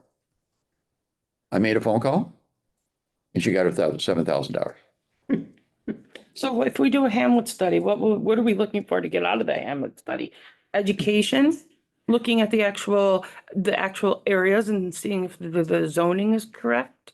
Like, if we do that, what are the objectives of getting out of that study? Okay, so what a Hamlet study would do in my vision is you take Ferry Village as an example. Ferry Village is a village. And and that was somewhat easy to play with because I already did a study on Ferry Village in 1998, right? And they didn't like it, but the issue is it's in the 1998 master plan. But most of them have died now, so. Huh? At least you're starting with something. That's when you get zoning to really work here. In June, June was working with me on this and I decided, June said, "Well, I think take that on." So I actually went to my archives and I handed June a file this deep. This deep, literally this deep, of all the correspondence that I had received from Fair Village, all the letters that I received from Fair Village about their village, about what they liked, what they didn't like, and that was in 1998. And it's chock full. If you want to know what they were thinking, there was no doubt. But I'm trying to figure out how to say this publicly without sounding like an alcoholic, but when it comes to Ferry Village, I have found that one of the best approaches, because I have made some progress, is that I have been spending time in various businesses, drinking wine and talking to people in Ferry Village and the owners of the businesses and the Historic Preservation. Why we had the Board laughs Fix at me and brother. says, where did you have your wine this week, June? But as I've said to them, sometimes it's what it takes is to just do it at a one-to-one Yeah. basis. So my plan of action for the last month or so has been to do that. So. Right. What time are you going for wine? So I know. so the question for answer to you is that every hamlet is unique to itself. Mhm. So a hamlet study for Ferry Village would be actually looking at Ferry Village and taking what is the perimeters of the hamlet itself and take in all the marinas and the businesses and the neighborhoods and actually take that map and put it down. Now look at it and said, what do we want to keep? What do we want to get rid of? What is the standards we need to have? If we want to recreate this, what is necessary to do it? And therefore, you're actually then going to put in place recommendations for a zoning for the hamlet. And the hamlet, right now, we have zoning for R1A, R1B, and so on. And so their hamlet study will turn around and say, you're going to have a special zoning for the residential. You got a special zoning for the commercial. And then it's going to show you a map of how these things all work. But it's going to confine what is the expansion of business, going to show you what is the parameters for residential. So it's going to give you a map or it's going to give you an impression of what you want to create in that village, right? So full build out. type Build out, idea. what a build out of the village would be. And you're so- looking for borders because they expand. Well, the village doesn't expand. I mean, if you don't have a boundary, the village is gonna go off or into a boundary line. It's gonna find an open space and we're gonna go that direction, right? So we want to be able to determine how the relationship in Ferry Village, how the relationship is between the state property and the village property and the two big marinas they're setting in there and the fishing club and the restaurant, right? And so the biggest issue is how does that work? Because one of the things we already met with the new owners of the marina that turned around and just bought it. And they were very open to the fact that they want to do something. And they would like to be in concert with the village, not opposing to the village, because that would only be counterproductive and more costly for them. But the issue is, how does that begin? Right? Or where do you begin? So the issue with that is it became a real nice target because if you got all the players, all the stakeholders that are sitting in that area that determine how things will be relating and how they would work and how they would, I mean, because the village could say, well, we don't want you to intrude on this. We don't want that sidewalk or we don't want that promenade. So the issue is find out now before they actually put down all the money to start designing stuff. And then now the zoning is in place. Now the question is when they come to the planning board or the town board, it's already laid out. And now the zoning is going to dictate how it moves and how it develops from there. You're being proactive, right? No, you're They're reactive. correct, but Yeah. I was just trying to figure out borders, right? Well, the borders are. Because it's sort of nebulous. Not really, Nah, because you've got the state park on one I know the end, state park. and Yeah. then it's outlined to go up to the launch club so that it Yeah. would take in Okay. that area. As Jim says, you have to get all the major parties together, but I can tell you at least 3 glasses of wine with major players, and I'm about ready to pull that together. So don't Yeah. interfere. Yeah. I'll talk to you, but no, don't. no, I'm not. And the issue is, I said to him, it's not my, no, I ain't saying a word. Invested and back away. I am backing out. No, I've said that to June. I said, June, I am willing to step. The other thing is, Not let's working stop at its best. using Hamlet except within this group and talk about the villages on Grand Island. Every town has its villages. We have Ferry Village, we have Grand Isle Village. We're gonna just use village, where Village. people are not There we afraid go. of that word. Okay, They like we got it. Sandy. They like we have the Sandy idea. Beach Village. Prestigious in a lot of Yes, areas. yes, Yeah, indeed. villages. I mean, I lived in the town of Tonawanda and everybody was like, oh, you live in the village? Normal. Yeah. These aren't real villages, they're hamlets equals village, is that what you're saying? Yes. All right, here's a exactly. card. So then if you look at, Whatever. The terminology. Yeah, okay, whatever. I've got people's phone numbers. that so wouldn't when even talk about when you this. look at, let's say, maybe this is bad, and I'm gonna bring this up, but Ransom and Stony Point, what is that area? Like, when you're talking boundaries, what's considered the hamlet over there? Well, That was sort of my point. that Hamlet, I think it's not hard, no, truly. I did run right down the Ransom Road to where the commercial structure runs, the Yep. place. Okay, then you got apartments, that's considered commercial. I keep running down that way. Once I got past that, it becomes duplexes. And there's your spot. Those are houses. Yeah.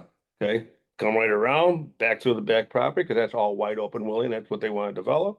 Come back along Stony Point, come back up to it, and you're done. Yeah. Big rectangles and the easy one. Yeah. I don't see that being very hard. I didn't say it was hard.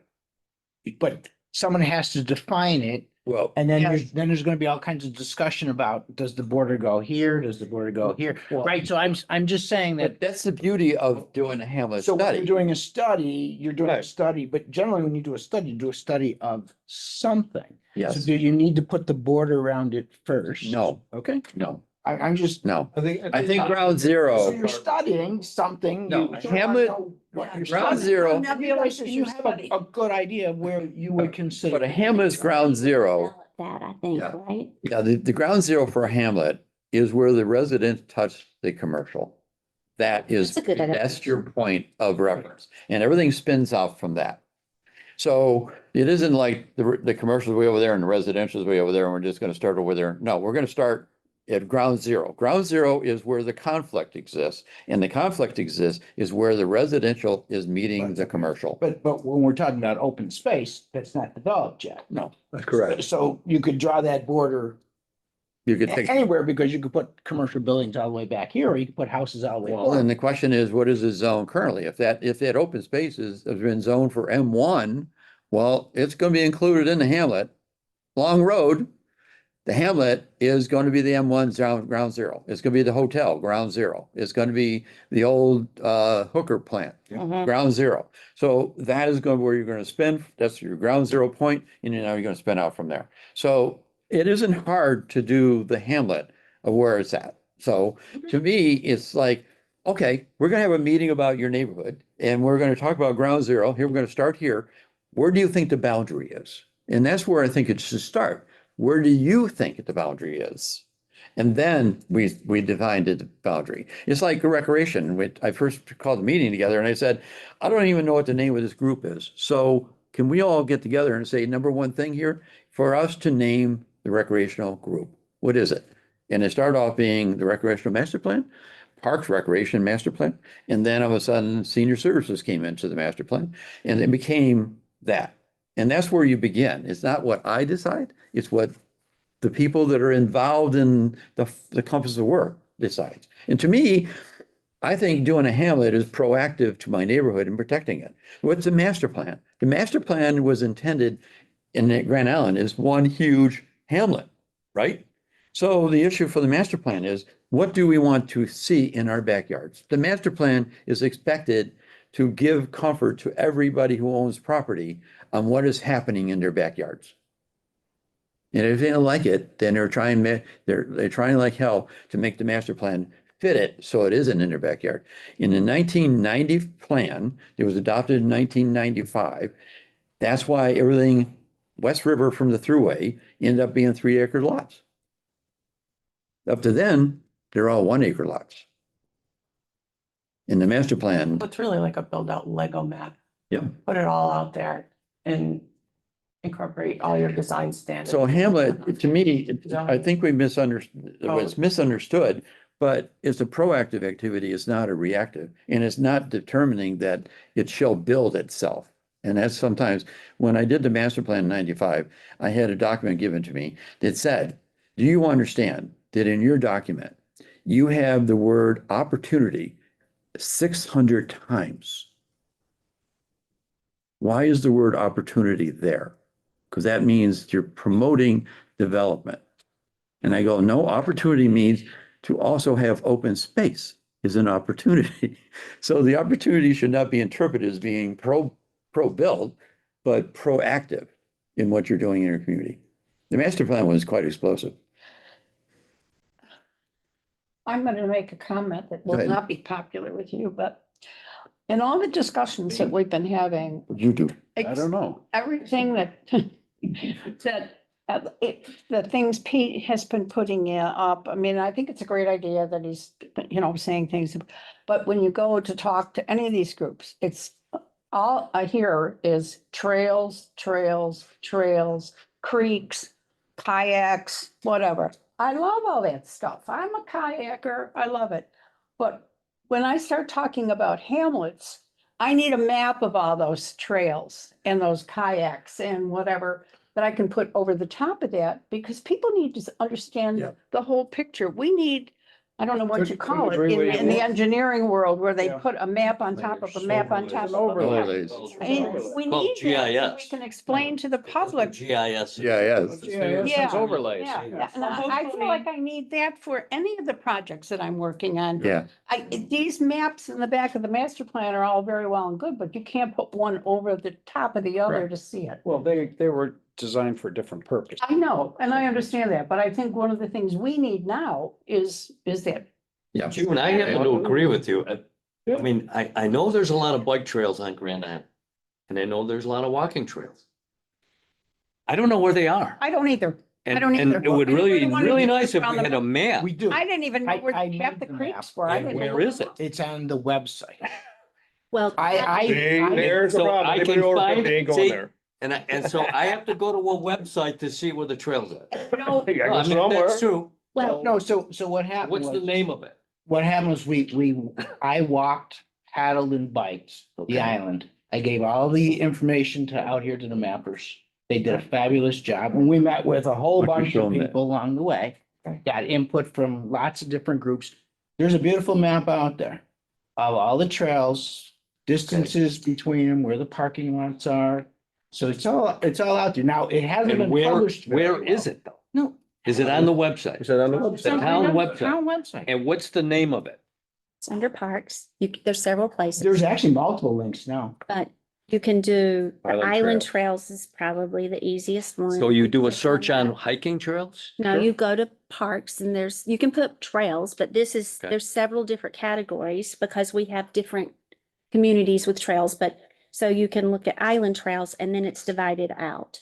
So when Nike Base Trails was done, they had to do the GIS. Kevin Cabela Engineering walks it. Okay, so this when you thing. go to the all- town website, you search on what?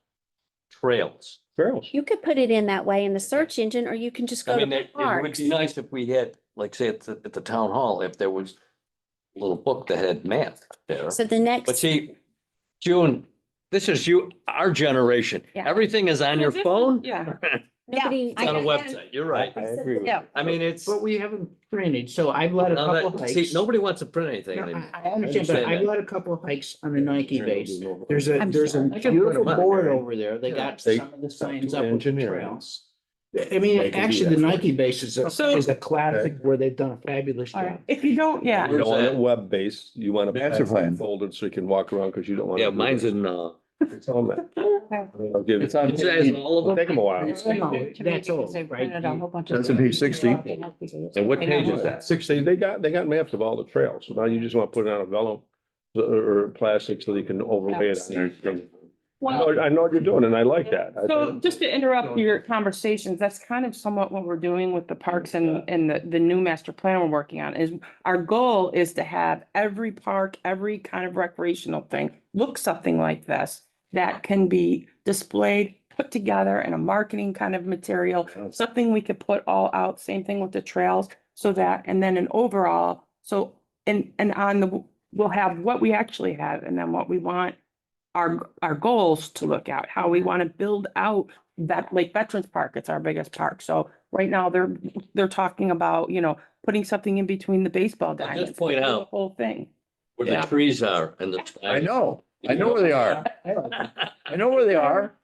Yeah. And they keep me They're fighting. not on over the it. right, But you're absolutely right. So on the hopefully right away. some of this, Get rid of it. that's gonna help with that, because I agree with you. That goes back to the question here, though. And then Where are getting the it out. boundaries? If you Oh, like- yeah. No. So, if I have that map, and then I have a camera that I'm working. You know what I think is the old overhead projectors Yeah. when you put the clear plastic, whatever, and they had it, and then you could layer the zoning map on that. And then you could put put the trails on top of it. There's no seats for it. Or just like coming to town hall. Exactly. Okay. But all trails, people use all the time. Okay, I stand corrected. You go to the Sorry, I'm sorry. website. Look, Larry, look, you're on your homepage and right here is a little button. We're not gonna get our. Easy little button. It says right here, Get our maps, website. maps. Print it out. Maps. There's QR codes supposed to be Line coming, down so we get to the poles. trailhead, but Spend a there's lot a of money delay. on But that would be something nice, economic development, which I've been trying, I have some- of something that we on can your use phone, that just map, map or- use what we're doing Come on. to fund and put it in the local whatever, put it out front here, put it, I'm a paper person, obviously. If you guys don't believe anything now, I print Well, the it. thing is, and I don't mean to insult anybody, because you're probably all old Islanders, and I didn't go to kindergarten here, and so they all told me I'm not a real Islander, even though I bought a house in You eighty. pay taxes, you're all islanders. However, 85, you were not an islander. this is, this is the same thing I've been complaining about, quite honestly, not just with the town website, but things like Isle de Grand. I mean, if you move to Grand Island, I don't know how many years I lived here, and I kept hearing about this thing, and I, what the hell are they talking about, Isle de Grand? I'm still not a person who goes and looks, and Jody gets mad at me, but I say to her, send it out and I'll read it, but I am not gonna spend my life going online, looking up Isle de Grand every day to find out what's I going want on in somebody to send town. it to me. But But I wonder- listen, I don't want. I've sent- I'm not gonna think about doing that every day. right. Over the years, we've, everything we've ever done of marketing of anything in our business, I'm just gonna talk business now. And we can hit every house on Grand Island, mailing it out and all that. And I'll still go, after 45 years of being here, I didn't know you did that. Do you know what I'm saying? I get that all the time. Yeah, all the time. And I just look at my laugh and I go, well, I do. You know, so where do you get your information from? And I'm get it out of here now. And yes, we're on here now. And you know, Not the. that I want to be, because people ask me questions on here. And then they call me on the phone and say, how come you didn't answer my question? I says, what's your question? And I answer it. Because I'm not gonna go look at a website and look for questions, okay? I don't have, you get a hold of me too many different ways, from email to texting. Way to too much. Messaging, and I. Texting is the only way you get a hold of me anymore. Okay, let's get back on track here a little bit. Oh, I agree with you. I'm always at the. So I'm assuming that we talked about, I talked about The whole the, thing up there, I can put going on. I talked about the matrix, so that's pretty much roundtable, isn't it? Mhm. Yes. Yeah, I figured that was roundtable and matrix. Bottom of the agenda to the top. Well, they're both together, because the matrix pretty much opened up the roundtable. I was adjourned. Not there yet. That's only 8:10. Got 40 Yeah, you minutes. So one of the things that came up at the meeting was the discussion about zoning and the zoning to fit the master plan. And the issue I have here is this. And when John was supervisor, the question came back is, how do we turn around and move the zoning to match the master plan? And I said, well, the master plan calls for form-based code as being one of the number one initiatives for this board to tackle. And that's looking at how we do code on Grand Island. And the question, how do I do that? And I said, well, there's only two ways of doing it. One is wholesale, which means take the entire book and actually rewrite the entire book. And that means every code needs to be rewritten and reestablished and shown into illustrations of pictures to illustrate what the code is actually saying and on and on, which would be monumental. All right. And the second part is to do a piecemeal, which means start looking at the master plan of things that are in the master plan that need to be addressed, that the master plan has focused on, that doesn't exist. And immediately what doesn't exist, and we're calling for mixed use in buildings, right? And therefore we don't have a code for mixed use. So we did tackle the mixed use code. And I think right now it's sitting in limbo. But it has been reviewed. We've had the attorneys take a look at it with us, and they have, I don't think they've come back with anything, and we pretty much put it on the back burner because there's so much other things going on. But we need to get back to it. But the number one thing is that the plan that was done in 1995, 1998 was a rezoning had to be put in place to actually replicate the master plan with code. And so it didn't get done until 2004. And it did it without the master plan committee, because after the master plan was adopted in 1998, it was pretty much disbanded. And therefore, the conscious minds that actually produced the master plan weren't at the table when the code started getting developed, and the attorneys took over, and members of the town board took over, and we got zoning on the map for the plan of 1995-98 that doesn't really represent the master plan. It didn't get developed the way that the plan wanted to be developed because the code got changed. And the planning board follows the code. It doesn't follow the master plan. It follows the code. So we need to now look at it, because the public hearings I'm getting is, and I'm starting to hear the chant, why isn't the master plan been zoned? Why isn't it zoning being changed to match the master plan? And so with that, I think I'm going to go back in time and look at how we did it back then. And instead of trying to get into the weeds of converting into form-based code, which is a monumental task, but actually turn around and look at the codes that we need to make the master plan come true. And that may be a lot easier due to the fact we can look at the master plan, look at the land use that's been presented by the master plan, and then apply what we feel zoning should be to make the master plan correct with coding. Mhm. Okay, so I'm going to suggest that we actually work with a planner And I'm gonna suggest that, and I'm making a suggestion, is that we turn around, put an RFP forward to actually hire a planner to begin the code writing for the comprehensive plan. That's what I'm doing tonight. But didn't we do that? That little lady that was in here and then the guy that's not with her supervisor? We did the master plan, but we never wrote the code to match the master plan. Gotcha. Okay. Okay, so at that point, we can go back to Clark Patterson and say, all right, give us the code changes. So if you will, and I'll give you an illustration. When we did the LWRP is now in the final adoption. And there are two things that need to be done. And that was, there were parcels in the LWRP that needed to have rezoning to allow the master plan to be adopted. So the state turned around and came back and said, there's two things you need to do. One, you need to come up and adopt the zoning changes that were proposed in the LWRP. And then second, you also need to adopt the management of the LWRP, which is where the hangup is at the moment. And so the town, we looked at what they were like, the LWRP was looking at as far as rezoning, because I'm looking at it saying, I don't recall a whole lot of changes. Did we actually change some code or change zoning in some areas? We did. And that was more or less around Spicer Creek, around Scenic Woods. Because we actually, land was dedicated and given to us in lieu of property and so on. Inner loop. Remember the inner loop? Yeah. That's what that was for, was to wipe that out. Yeah, so there was parcels there. We had 3 or 4 parcels on East River.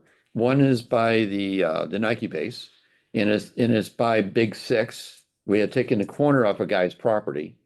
The other one was a creek that comes out more around Bush that cuts through out to the river. And it's between 2 houses, but actually, and it's no bigger than from this wall to that wall. That's separating, that's there. And so we actually looked at those properties and said, okay, we know that we're going to ask for rezoning on people's property. So we're actually going to make it easier. We're not going to rezone those. We're going to leave them be what they are. And we're only going to ask that the rezoning be what the town owns.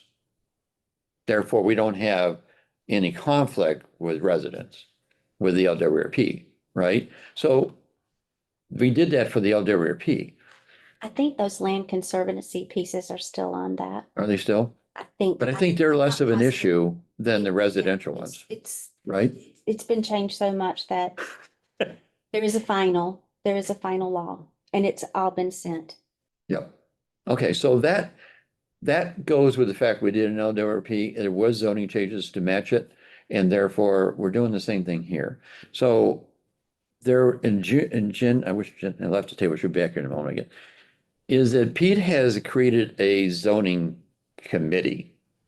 And I just want to make sure that I'm ahead of it, that we really want to do the master plan and start to look at it piece by piece. And therefore, I need to make sure we're in concert with Pete in what's going on with the committee that's been established. But because of the public hearings, I think it's important that we set the code for the master plan and go back to what we've done in the past. And that is take the land use zonings that we have on the books and apply it to the map of the land use that was been presented by the master plan and actually turn around and rezone the properties. Which means public hearings. But I think it should be done with a planner so that the planner can make the presentations as to why and how that's going to be done, as far as I'm concerned. I don't have a problem with that. The only problem I see is if you go anywhere near residential or commercial land and try and change that zoning, you better have those stakeholders in the meeting beforehand. Oh, I agree. No. This would be a production. It wouldn't be all of a sudden we're taking the change to upstairs and have a public hearing. I think it's more or less a negotiating. And the issue is that this was done in the master plan of 1995-98, because otherwise the lands on the west side of the river would still be 1 acre lots. If you start with still R1Ds or R1Cs, but we actually made them R1As and made them 3 acre lots instead of 1 acre lots. And so we did change it, but it was in concert with the people out there wanted, because the master plan was saying that's what they wanted. So there wasn't a whole lot of issues. The one zoning that is in contention is R2. And R2 became a big issue in 2000s because of the fact that R2, when they wrote the code in 2004, they wrote it to be a minimum of 12 per acre. And it was intended to put the R2 in the center of town, not at River Oaks. And so when they did that, because they weren't looking at the master plan, they were looking at the center, and they're looking at, well, yeah, let's make it 12, and that's apartments and Not, and then they rezoned the property out of River Oaks R2. And so it automatically creates a conflict, right? Because we said lower density, open space, and that's not open space. You just dropped a code out there that basically is right against everybody's wishes that are out there. So the issue, I think, is we need to really pay attention to the code and have the right coding in the right place. And if we do, it's not going to be a big issue. I mean, we did do the master plan. When we did the town center, if you recall, there were 7 different zones in the town center. 7. And we reduced it to 3 in, I think, 2007. We made it north, south, and central. And got rid of the R2s, got rid of the R3, and we got rid of all those zones and said, you know, the center, you got 2 wings on the center. This one and this one are identical, but the center is different. But there's only 3 codes now, not 7. So that's my pitch right now to you guys. Are you ready to do get engaged in zoning of the town center or zoning for the master plan? They're conflicting with the new zoning people that they created for this other thing, because it sounds like you're duplicity. Yeah. Okay, and that wouldn't make any sense because they're gonna come up with one thing and this board would come up with I another. got to make sure we're not in conflict. That's why I'm trying to get in the conversation now, not wait for it to start. Or put it all in one room. Are those Yeah. different people in this committee? Is there any overlap with this committee? People wanted me to go on it and I said no. Jen is part of the overlap. Yeah, I am. And sitting I'm on not that. trying to put her in a hot spot, but I am going to talk to Pete. I was hoping he's going to be here tonight so I could. Well, I do think there needs to be collaboration conversation so that we aren't overlapping on things. I do think the master plan does have to look at what the island, yes, that we need to coordinate those two. But there's also a lot of conversations when it comes to the PDDs, the mixed use, which those I personally been talking about for about 2 years, working on those and whatnot. So I think it's all important, but I do think there needs to be a more open conversation as to the directions. I think it all needs to be done. We just all need to be on the same page to We do. where we can have it And I think go. I think we're coming to that point. I will be a fierce defender of the master plan. I'll be a fierce defender of the LWRP because you all spend a ton of time here with you. And the issue is we didn't do this time and spent this money for it not to be dealt with or not be listened to or not be included in the conversations on development of Grand Island. I wholeheartedly agree, Jim. Yeah. First of all, you're the only guy that understands it all. I'm gonna be honest with you, when you talk to some of these councilmen and stuff like that, they're like, ooh. Yes. It was similar to teaching you about zoning, Mhm. okay? And they go, you don't do that? I go, no, we do not. And so then it's just an educational format that people have to understand. That's why I think, in my mind, that if you're creating another committee, you're gonna have to merge these 2 committees together so they come out with the same outcome. Yeah. Because if not, you're gonna have one document over here that they wanna do, and this one over here, and it's not I- gonna I work. don't speak for Pete.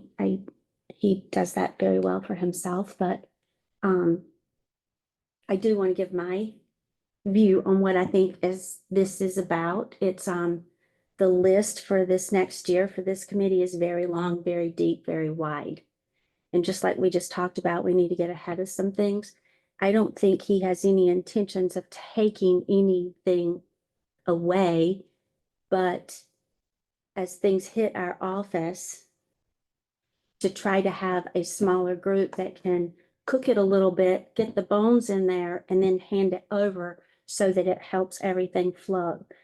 The example I would use is we worked on commercial for over a year and a half, whatever it was, and it was already there. We were just fine tuning and updating it. And now this residential is starting, you would say it's starting from scratch, but it's not, because the things, if you do your checklist, I was talking to Rhonda, we have the code, we just need to plug it in and make it more,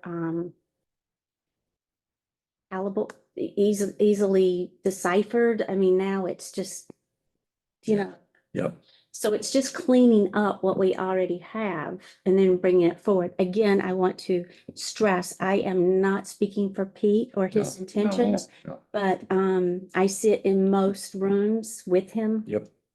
And he, first of all, is very supportive of the master plan. We had it out this morning, looking at projects. Okay, so this, and what boards brought back, and I've got the things, and he's checked it. We address this, we address this, we address this. So it's not that anybody, especially him, has turned his back on the comp plan or trying to pull anything off, but to help move all of the objectives of mini boards, including ours, quicker. He wants some, I will speak here that he wants something tangible done that we Yeah. see, touch, And feel, and I agree with residents that. I mean, enjoy. we did that with the mixed use. We did that with the LWRP or with the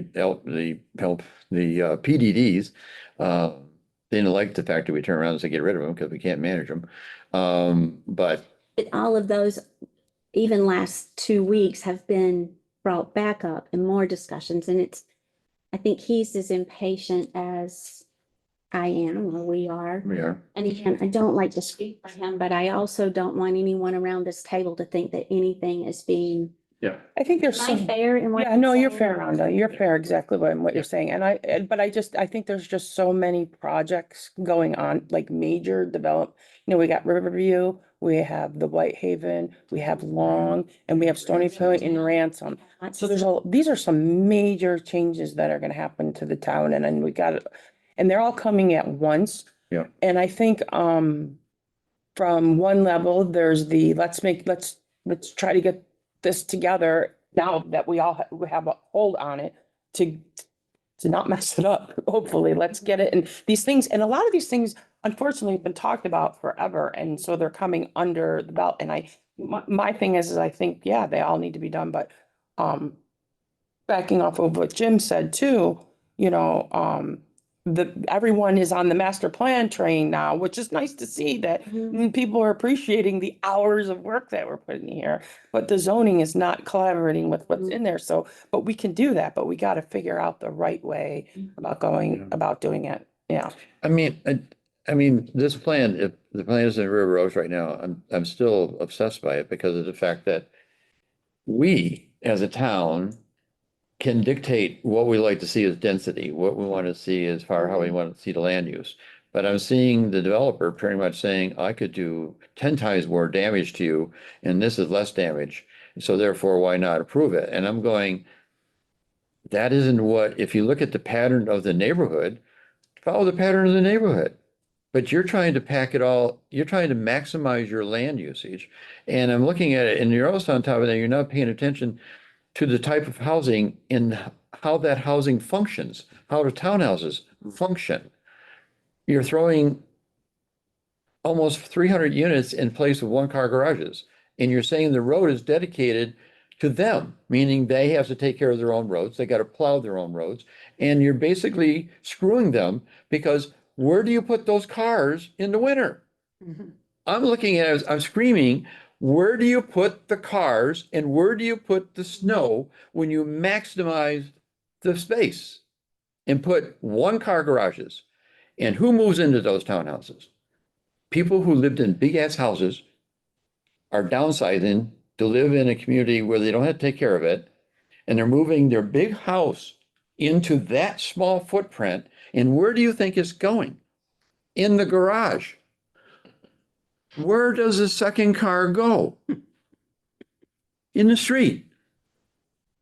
Where do you, how do you manage that? Because the town is doing that to those people. We as planners are doing it to those people. They're taxpayers. They're voters. They're not renters. Mhm. And that's the thing that's got me so upset is that, oh, I think it's okay to have single family garages. Oakmont, talk to them. We, town, talk to Oakmont and ask them, how's that working for you? Landings, how's that working for you? You got 50% of two-car garages. How's that working? Well, I'll tell you how it works. In the winter, half my people go to Florida. And fortunately, they're the people who have two-car garages. And therefore, the one-car garage people park in their driveways. And that's how I plow my road. Oh, my God. That's how that works. Wow. Now, Oakmont, where do you put your cars? Well, we don't plow our driveways because the cars are all in them. And plus that, we have them parked on the roads and we're writing them up every day. It's true. Okay, so my That's issue right. here is there's a disconnect here about this. And that's where I get incensed, is that you're not paying attention. You're planners. I'm a planner. And I'm looking at it and I'm a realist. I'm a president of my association. I'm the guy who says, you're parking in John's parking space because John is in Puerto Rico. Okay, I assign seats. That's my job. And if they're left in the road, they're getting a call from me. Get your ass off the road. I don't care if it's 2:00 in the morning. Get your car off the road or I'm not plowing your front and you're not going to get to work. Right? But to me, I look at this and I'm saying, excuse me, but it isn't working. And to me, I'm with the neighbors. The neighbors are sitting there going, you're packing it all in there. And when they turn around and say to me at the public hearing, it's 5 per acre. Wait a minute. It's 5 per acre because you put all the residentials in the circle. They're way open, right? Mhm. But you took the townhouses and crammed them in so tight. It's probably 8 per acre. Mhm. To me, Yeah, we need a professional planner to be in a town to decipher what developers are putting in front of us. Because obviously, a volunteer isn't going to be enough to make anybody understand. You're right about that. And so if I feel a little incensed, no, I don't disagree with you, Jim. I agree. don't feel none of that. You're right, though. I mean, on Oakmont, when I go to visit your sister, there's nowhere for me to park. Hit 'em with knives, right? But it is true. I was thinking about that today when it was presented, when they kept talking about, it's supposed to be 25% green space, but I'm like, what really is the green space when you just look at, the townhomes in here? Because there's nothing in there to move. And today they're talking about pulling out all the trails because maybe that will add green space, but it's not going to add green space by pulling the trails out. The trails are part of the percentage Right. of a green Don't space. you consider the trails to be green space? Yeah, that's what, they will, because the bottom line is, but that was a discussion today. but the great part of it is they build all the trails. Where is it? It's in the townhouse, right? I gotcha. Who's taking care of them? But again, that's their The problem. association. Make sure. Again, it's not their problem. Right. It's not our So problem. really, the public It's their can't, problem. will the public be able to access that if it's in the HOA? Could they technically say us, No. get out of here? It's private property. Yeah, Yeah. so that's not really a that's their own community little benefit empire. if we can't go in As there. as a member and president of the association, I am going to be responsible for maintaining that road, plowing that road. And also if there's any trails or paths, I'm going to be responsible to pay for them to be cleared so people can use them. Not the town of Grand Island. Right. People who are in the So HOA. if you look at it, and I'm going to defend the townhouses here. The townhouses have all these roads and they're private Mhm. and they have to pay for them. But guess what? They're also paying for all the roads of Grand Island. Mhm. So they're paying Twice. twice. I get to pay for all the Grand Island roads in my taxes and I have my assessment to take care of those roads, to plow those roads, to fix those roads. You shouldn't have lived there if you don't want to pay all those. I agree. But the problem is, Yeah. I love my lifestyle, But I really get angry at government who looks at it and says, oh, this is great. There's a lot of roads here and we don't have to pay for them and you don't have to worry about taxes paying for them. But the residents are, each of those residents are roughly going to be paying $300 a month. Sure. So their taxes, town taxes, and the $300 a month is what they're going to do to live there. I'll put one of these down there. School taxes, and you don't have kids in school. You pay for it.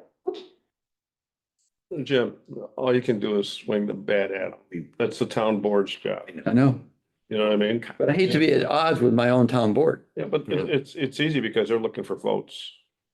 But they're going to lose votes That's for right. the whole neighborhood. By the neighborhood. Yeah. And they don't bring in any real more taxes. That's not. They'll only be getting one vote for this developer. Yeah. So what the hell is that? Right, one developer.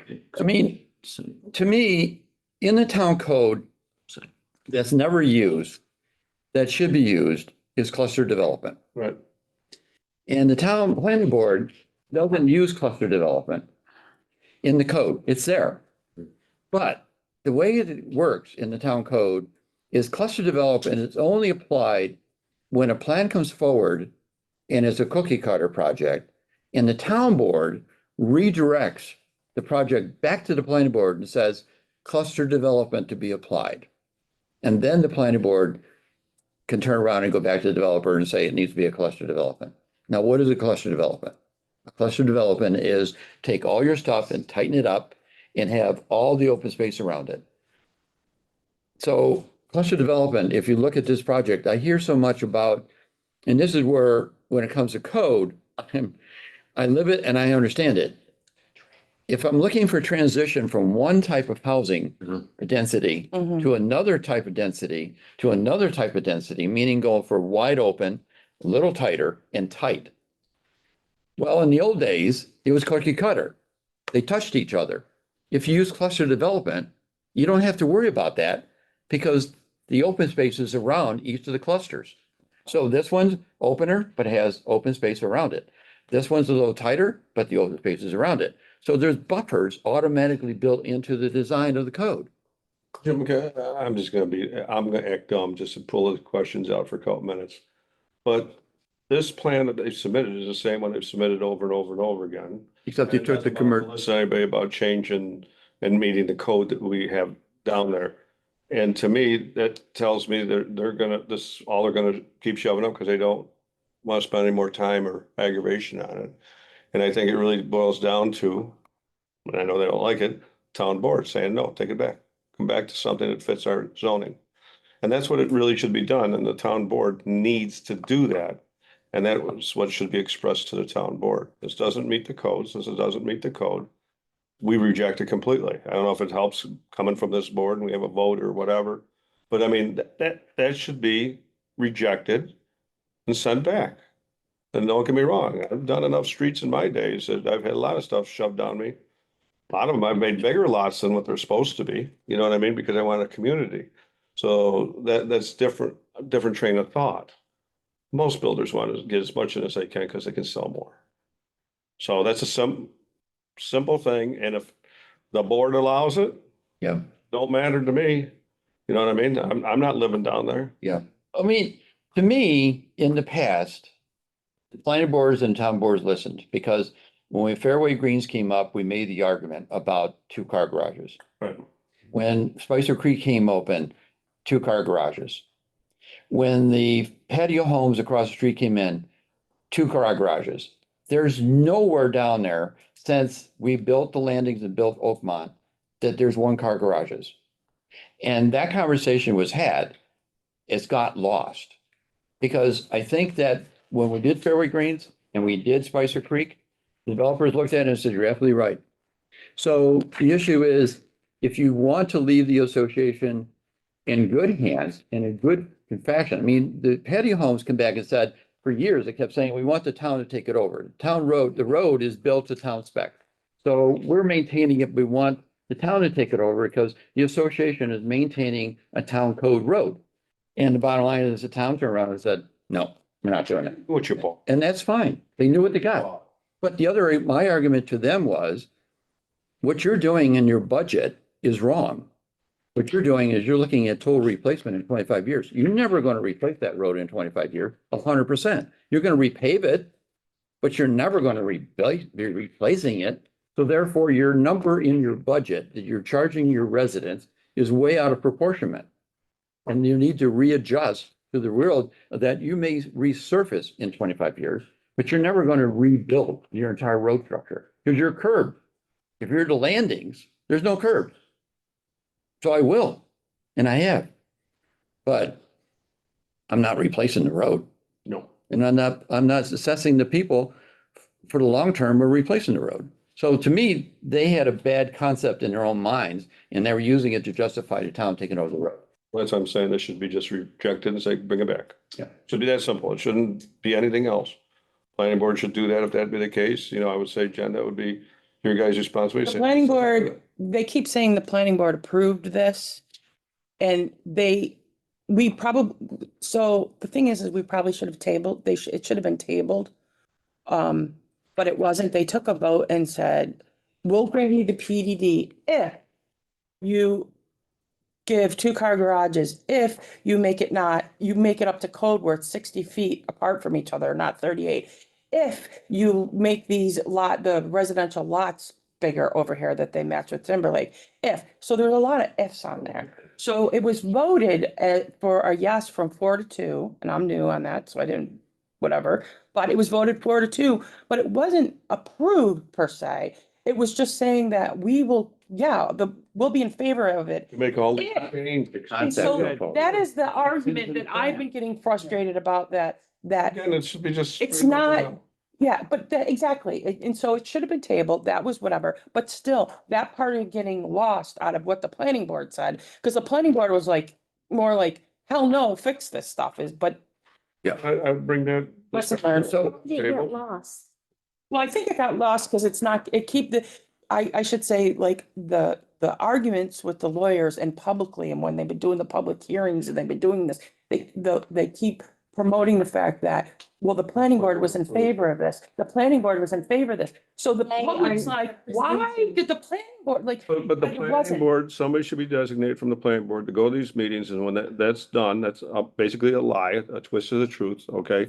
Say no and stand up and read the thing, and this is how we approve the concept. right? If you did these things, you didn't do these things, so since you haven't done it, this concept is no good. Yeah. well, Done. that's where the problem comes. So the other thing that really, really rubs me the wrong way is you see this ring for the residential houses? Yeah. That's a public road. The town's going to plow that. Isn't that great? Town's going to plow the perimeter and they're going to stick it to the townhouses. Well, I think all the snow's gonna get pushed from here out to the outside. And I mean, I'm talking about discrimination here. again, I don't disagree with you, Jim, and I would have the same argument. Say if you're gonna do one for one, you gotta do one for all. What is, You know what I I mean, I'm looking at it You because understand you're opening a can of worms. in the mindset of the person from my perception, looking at it is, well, we're comfortable with single family houses on a road. We've always had that. I guess that's the way we've always done business. The townhouses, well, they're new and we don't have to pay for that. The taxpayers don't have to pay for that. So, and there's a lot more road here than there is this road. And so they're, again, taking advantage. And who's paying for the sewer upgrades and who's Right. paying for this, the water? Right. And when things start to come apart, you know, and the townhouse thing like yours, you're stuck with it, and it's an assessment to all your people. Yep. So water main blows, you gotta pay for it, If I have electric line go, I have to pay for it. correct? Yep. I mean, outside utilities are under the association. I just paid $7,000 to have a lead put back into a house from the meter. The association paid for it. And we weren't we're sitting there going, power to a house. How can you lose a lead? Underground. A rock, Yep. a kink, But whatever. I can go down. Bottom line is we had to dig out, For we it. had to dig out a driveway. We had to go across the lawn and then we had to come into the house and redo the surface to the house. $7,000. Wow. Yeah. I mean, I'm looking at it going, ouch. So you don't have that. So wait, so the overall thing of this is what, Charge more. so Jim, by what you're proposing to do, how would that somewhat ramify this situation that we're getting ourselves into, or would help in the town level, or is it a matter of? Well, I think the quick answer is what Double D the just said. people that are legislating? Follow the master plan. The master plan calls for R2. You got a zone for R2, build R2. The residents are saying, follow the master plan, build the R2. They come back, I found it fascinating.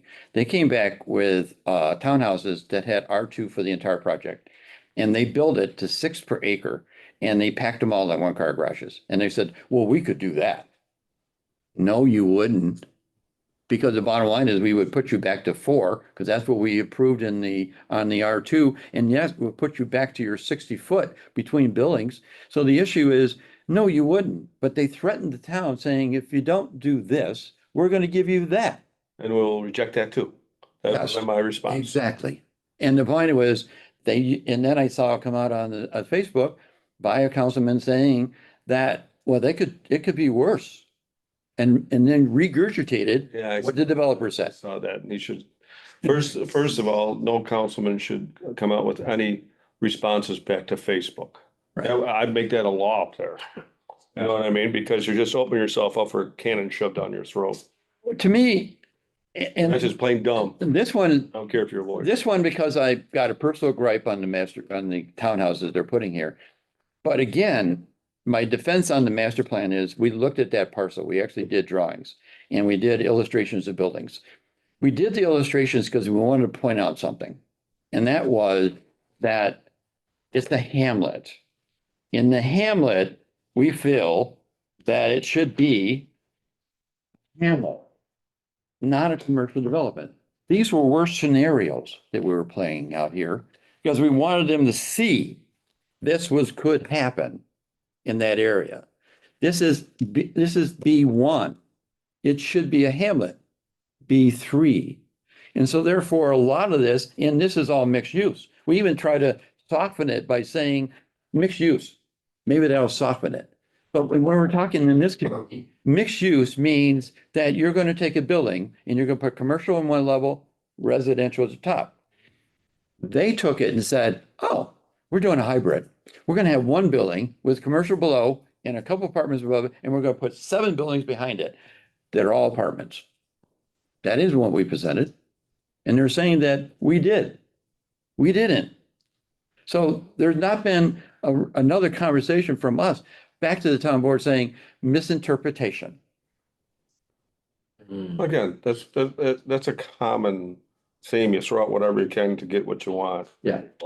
Yeah. Yep, Don't it is. Here's And another, some towns want it, so. so per the conversation today, they were talking about pulling that commercial out now and just making those townhomes. And they were also talking about now they've taken the extra business or commercial out of the gas station area that we asked for expansion on. And the argument is that it hasn't been built yet. Nobody's coming to do it, but so it's not gonna get done and that's never gonna happen. Like, so there's your turn of my thing is, that's the argument that I constantly hear all the time, that it hasn't been done yet. So it's never going to happen when it comes to business and commercial. I mean, Ransom Row, we talk about all the time over there that, that what it was zoned for is gonna be, these monstrous businesses and all. They give you the fear tactics of everything that's gonna be over there. Or it's gonna be liquor stores and smoke shops and all, whatever. To each their own. What I'm saying is, it's a lot of, well, who they have connections or whatnot with. But they keep saying that that's zoned wrong, that's zoned wrong, and that's zoned wrong. But maybe where's the argument to be had that, no, we want some the plan was commercial development. It maybe hasn't come here yet, but it could be here in 20 years. My argument all the time with East River and Whitehaven, right or wrong, this is my own feeling, not any boards that I sit on, is to keep some of the commercial a little bit on that corner, because you can look at our thing in here. I mean, when we talk to the market analysis, he's like, our gold mine is that corner over there. Yeah. And so the fear of economic development is to lose a little piece of control we have on that corner. Like we had on the end of Staley Road and West River, that little piece of commercial that was there with the last thing that was there was that restaurant. And now but now that we have the park there and we have something, that would have been great for something small, like to enhance the area, a bike shop, an ice cream shop, not these, whatever, but so where's the arguments to be made on those levels where you say, well, yeah, but that's all you hear. And I will give you one other thing. Dan went to, and he's a new councilman, I'm trying to learn his thought process. He did go away to something and he did say, he's like, that is, even though it's not code, he's like, it is law, whatever thing he was talking about, that they can actually go after you because it's in your master plan know. and you're fighting. I know, it's cause spot zoning. But we hear that a lot too, that it's not code. It's Right. like, yeah, it's the master plan. So Master plan is a law. And it bothers me but it's that not code. it's a code and it's already zoned R2. But that's why we need it to match. And that's the argument you're making, right? No, it is matching. We're saying we want R2 there Right. and is zoned for R2. The only bone in contention is the M1, the B1 is sitting right here. Mhm. So the question is, this is the last frontier on this parcel. We have done away with all of the mixed zone lots, every one of them, except for that one. We had one that sat down here on Webb Road and Boulevard. It was mixed. It was commercial. It was one ownership and had two zonings on it, commercial and business. Mhm. All right, we got done away with that one. We did away with the doctor's office. We did away with all the ones that had mixed use. This is the last one. You own a parcel that has two zonings on it with single ownership. Gotcha. And to me, the zoning on this property was this parcel that goes this 15 acres that goes this way. 25 years ago, it went this way. Hmm. It went this way to match this parcel. It went this way. Jim, all they're doing is railing swords when they threaten lawsuits. That's a very common ploy, okay? Number one, that goes to court, there's $100,000 to the lawyers. You got the town attorneys that claim they can win anything, you know, and that they would have won the River Oaks lawsuit, they wouldn't have lost it, okay? My attitude is that this does not fit our zoning.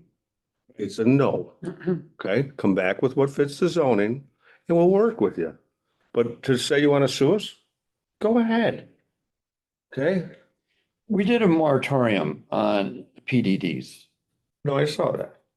I don't remember it coming off. And again, it's like anything else. This just needs to be no.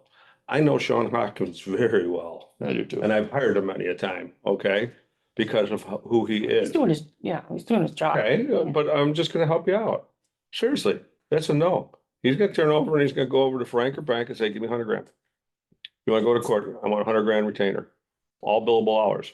Dan Spitzer's gonna love that. You know what I'm saying? Because he knows that's all billable hours. And it's that simple, okay?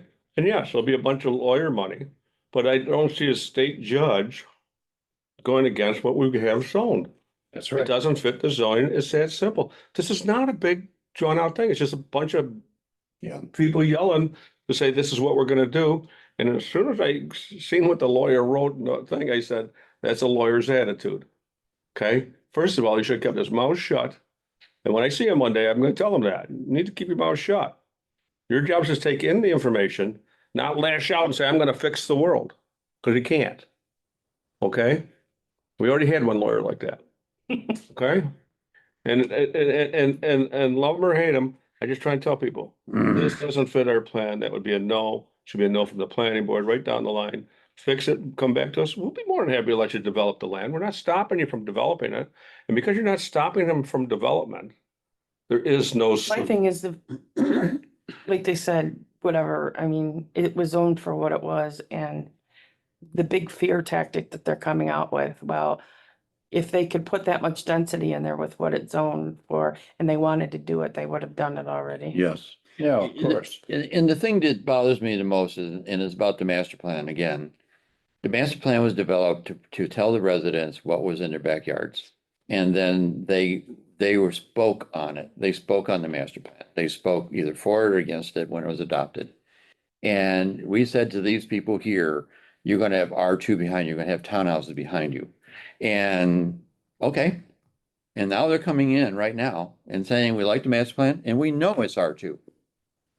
So what I feel is happening is that the developers seem to have an upper hand here because we as a town have created a master plan. We have zoned a piece of property that is there. I'm not crazy about the B1, but I think that should be rezoned. And if I had my brothers, I would turn around and say, town, you need to rezone their B1 to B3 to Yeah. match a hamlet, which has been said What a to them. gas station would be. Because I don't know how you force a resident to change his zoning, and he could say that could be a loss. But the issue comes back is, we're saying it's a hamlet, on the master plan is a hamlet, and a hamlet is defined by by B3. And so therefore, there is the conflict, that's there. This is not the conflict. The master plan's saying it, the residents are saying it, while it should follow the master plan. That there doesn't follow the plan, and if you make them change it on the zoning or whatever, there is no irreparable harm, you still can make money. Yes. Show me that you can't make money with what, Townhouses are selling. then that's when you get into the trouble. Right. Two-car garages in River Oaks right now are selling for $350,000 to $400,000. One-car garages are selling for $200,000. You're not losing anything by making them two-car garages. And I don't disagree. So it ain't a financial argument. But the biggest issue I have is PDD. I give it to this guy. This is his plan. Would that plan get built? I don't think so. I think what's going to happen is they're going to get rezoned to PDD. Once it's a PDD, it's a PDD. Now they can say it's a PDD overlay, but the problem is we've been told a PDD overlay or a PDD is a rezoning, period. And when we say what, they're going to expire in 2 years? No, it only expires if there's political action to expire it, meaning the town board would have to set a public hearing and actually turn around and take it away. I don't see the political will No, for taking it away. So the residents then are set with South Point. South Point was approved in the 1990s. And we're starting to build South Point, and it's nothing like the plan that I approved in 1995. And so the PDD of South Point should have expired and gone back to its original zoning. but coulda, woulda, shoulda, doesn't matter, Jim. I know. It doesn't exist. So since it doesn't exist, throw it off the table. You go and you counter the lawsuit, whatever lawsuit's gonna be there, and that's all you're doing. And that's what developers do. We do the same thing. We go the other way and we say, how much can we squeeze these guys to, before they say, ow. Yep. So I'm kind of ventilating. I know you're. And I apologize for Same that. time. let's I don't get out normally there do and this. solve The problem, I know. That's all, and bring me back what shows on the code, and we'll be more than happy to review that plan. And most likely, if you follow its code, we're gonna prove it. Yeah, that's right, because in the courts, I mean, in the federal land use things that I've dealt with, wetlands, the judges have all said the same thing. You're entitled to use, not highest and best Correct. use. Correct.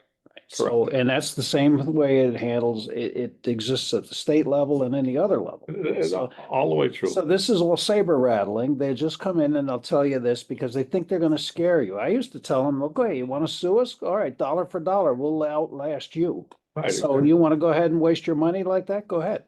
I always just say it's billable hours. Right. That's all I'm telling you. So if you want to jump in on that, go right ahead or settle. The easiest thing to settle for right now, John Hopkins would go back to the guy and he'd say, let's put a new drawing out. And let's do it according to the town and you can start. I mean, how many years has this been going on for now? I know. Minimum two that I know. Probably seen More. 12 of Yeah. those plans, I No, I'm think. If you wanted this thing, this I have a- less than desirable plan to go forward, he should have said something during the master plan process. He didn't say a thing. No. You know, he didn't pass any judgment whatsoever. No. Well, Well, I don't know how to communicate that. Yeah. I mean, unless we pass a resolution saying it isn't consistent with the comp plan. Yeah. Based on the fact that Yeah, it's they're not gonna do sticking to its plan zoning that is already zoned. would it help if this board issued a letter to the board? Well, They show me play today I games. was. I would say so, but I think I've been compromised, so I don't think I'm one who can make it. Jim, R2 isn't require sidewalks. No, That's another problem with R2 on a certain level, because this is a situation with it's an R2 and there's, which I get on one whatever, but You're critiquing, I mean, the one thing that's really a bad project, and I'm Like not, code. and I don't want to badmouth it because people are starting to buy it and live in it, is the patio homes. Mhm. So the patio homes got approved under the R2 concept, which is, it's a townhouse association, not a townhouse, it's a HOA, homeowner association, and the roads are private. The one thing the planning board did is they threw in sidewalks. And the problem was that all the lots that are in there are substandard lots, they're small. So what they did was, instead of doing a 60-foot setback, they did a 30-foot setback, which meant you moved the house 30 feet closer. Well, then they put curbs in. Okay. Now they threw a sidewalk on. so there's no. Now you got people who are parking on the sidewalk, I know, which is against the law. I know. And so the planning board did that to it, because one, they knew the houses got brought forward. But they didn't, and Bob was all over, I want sidewalks everywhere, and the bottom line, he forced them to approve it with sidewalks. And now you have people that park there, and if you have a truck, you're on the sidewalk. And so to me, if you have an HOA and the roads are dedicated to the HOA, they're pretty much, they're sidewalks. If I bought a house in there and I had a couple of kids. Right. Kids are younger, Where would you go without a for sidewalk, it's brutal. Who wants to be walking in a street? That's high Well, density. my thing And is where you move gonna the park? house back so you can do Yeah, I that. agree. But because they turned around and said, oh, we're gonna cluster it, we're gonna bring it forward, we're gonna tighten it up. And the bottom line was, the planning board isn't looking at dimensions, they're looking at, I want sidewalks, I want this, that's what I want. And you were looking at it and saying, but you realize that you're creating a real problem in the development, because one, the association has to do the sidewalks themselves, the association's gonna pay them done, they're gonna pay for their own roads, and you got people that are sitting on the driveways, or sitting on the sidewalks. That was an easy fix. I had to just pull the sidewalks up to the curb. A lot of towns Yes. do that. Yes, And then you wouldn't have had the problem whatsoever. yeah, got it. And that's, the engineering department should have caught that. Yep. The planning department Yep. should have caught that Yep. right down the line, and it didn't happen. So, and then they'd still follow the rules because you would have the space. Right, so what it tells me, Or 16 feet. yeah, so what it tells me is they don't understand how to manage an HOA. Again, Building they project. don't care about those things. All they No. care about is sidewalks paid for by somebody else and. We need a class. Right away. That's where it's gonna go. The other complaint would be real simple. You just put a sidewalk over the water mains and the sewer mains. I got that too. I've got that argument all the time. So with that being said, there was an easy repair as they pulled them forward, but yours was another easy one if you would have left it back, and I don't disagree. Well, at this point, I have to run. It's okay. You can Yeah, run. it's a 2.5 hour meeting. It's, Well, it's it's- brutal enough as it is. Well, Now no, you gotta go there's shut the something else polls that's down. happening right at this very Yeah, moment. I know. What is it? The polls are shutting down, at least for today. But, Yeah. I close up the So polls you on gotta Granite. get over there and okay, get that, we'll done. let you go. All right? Because we all want to go. We've been. I'll make the motion to adjourn the meeting. Second. Second, all in favor? Aye. Aye. Aye. So, Rhonda, Yes. I need a meeting with Pete. I have a schedule right here. Well, I brought my calendar because I need a meeting with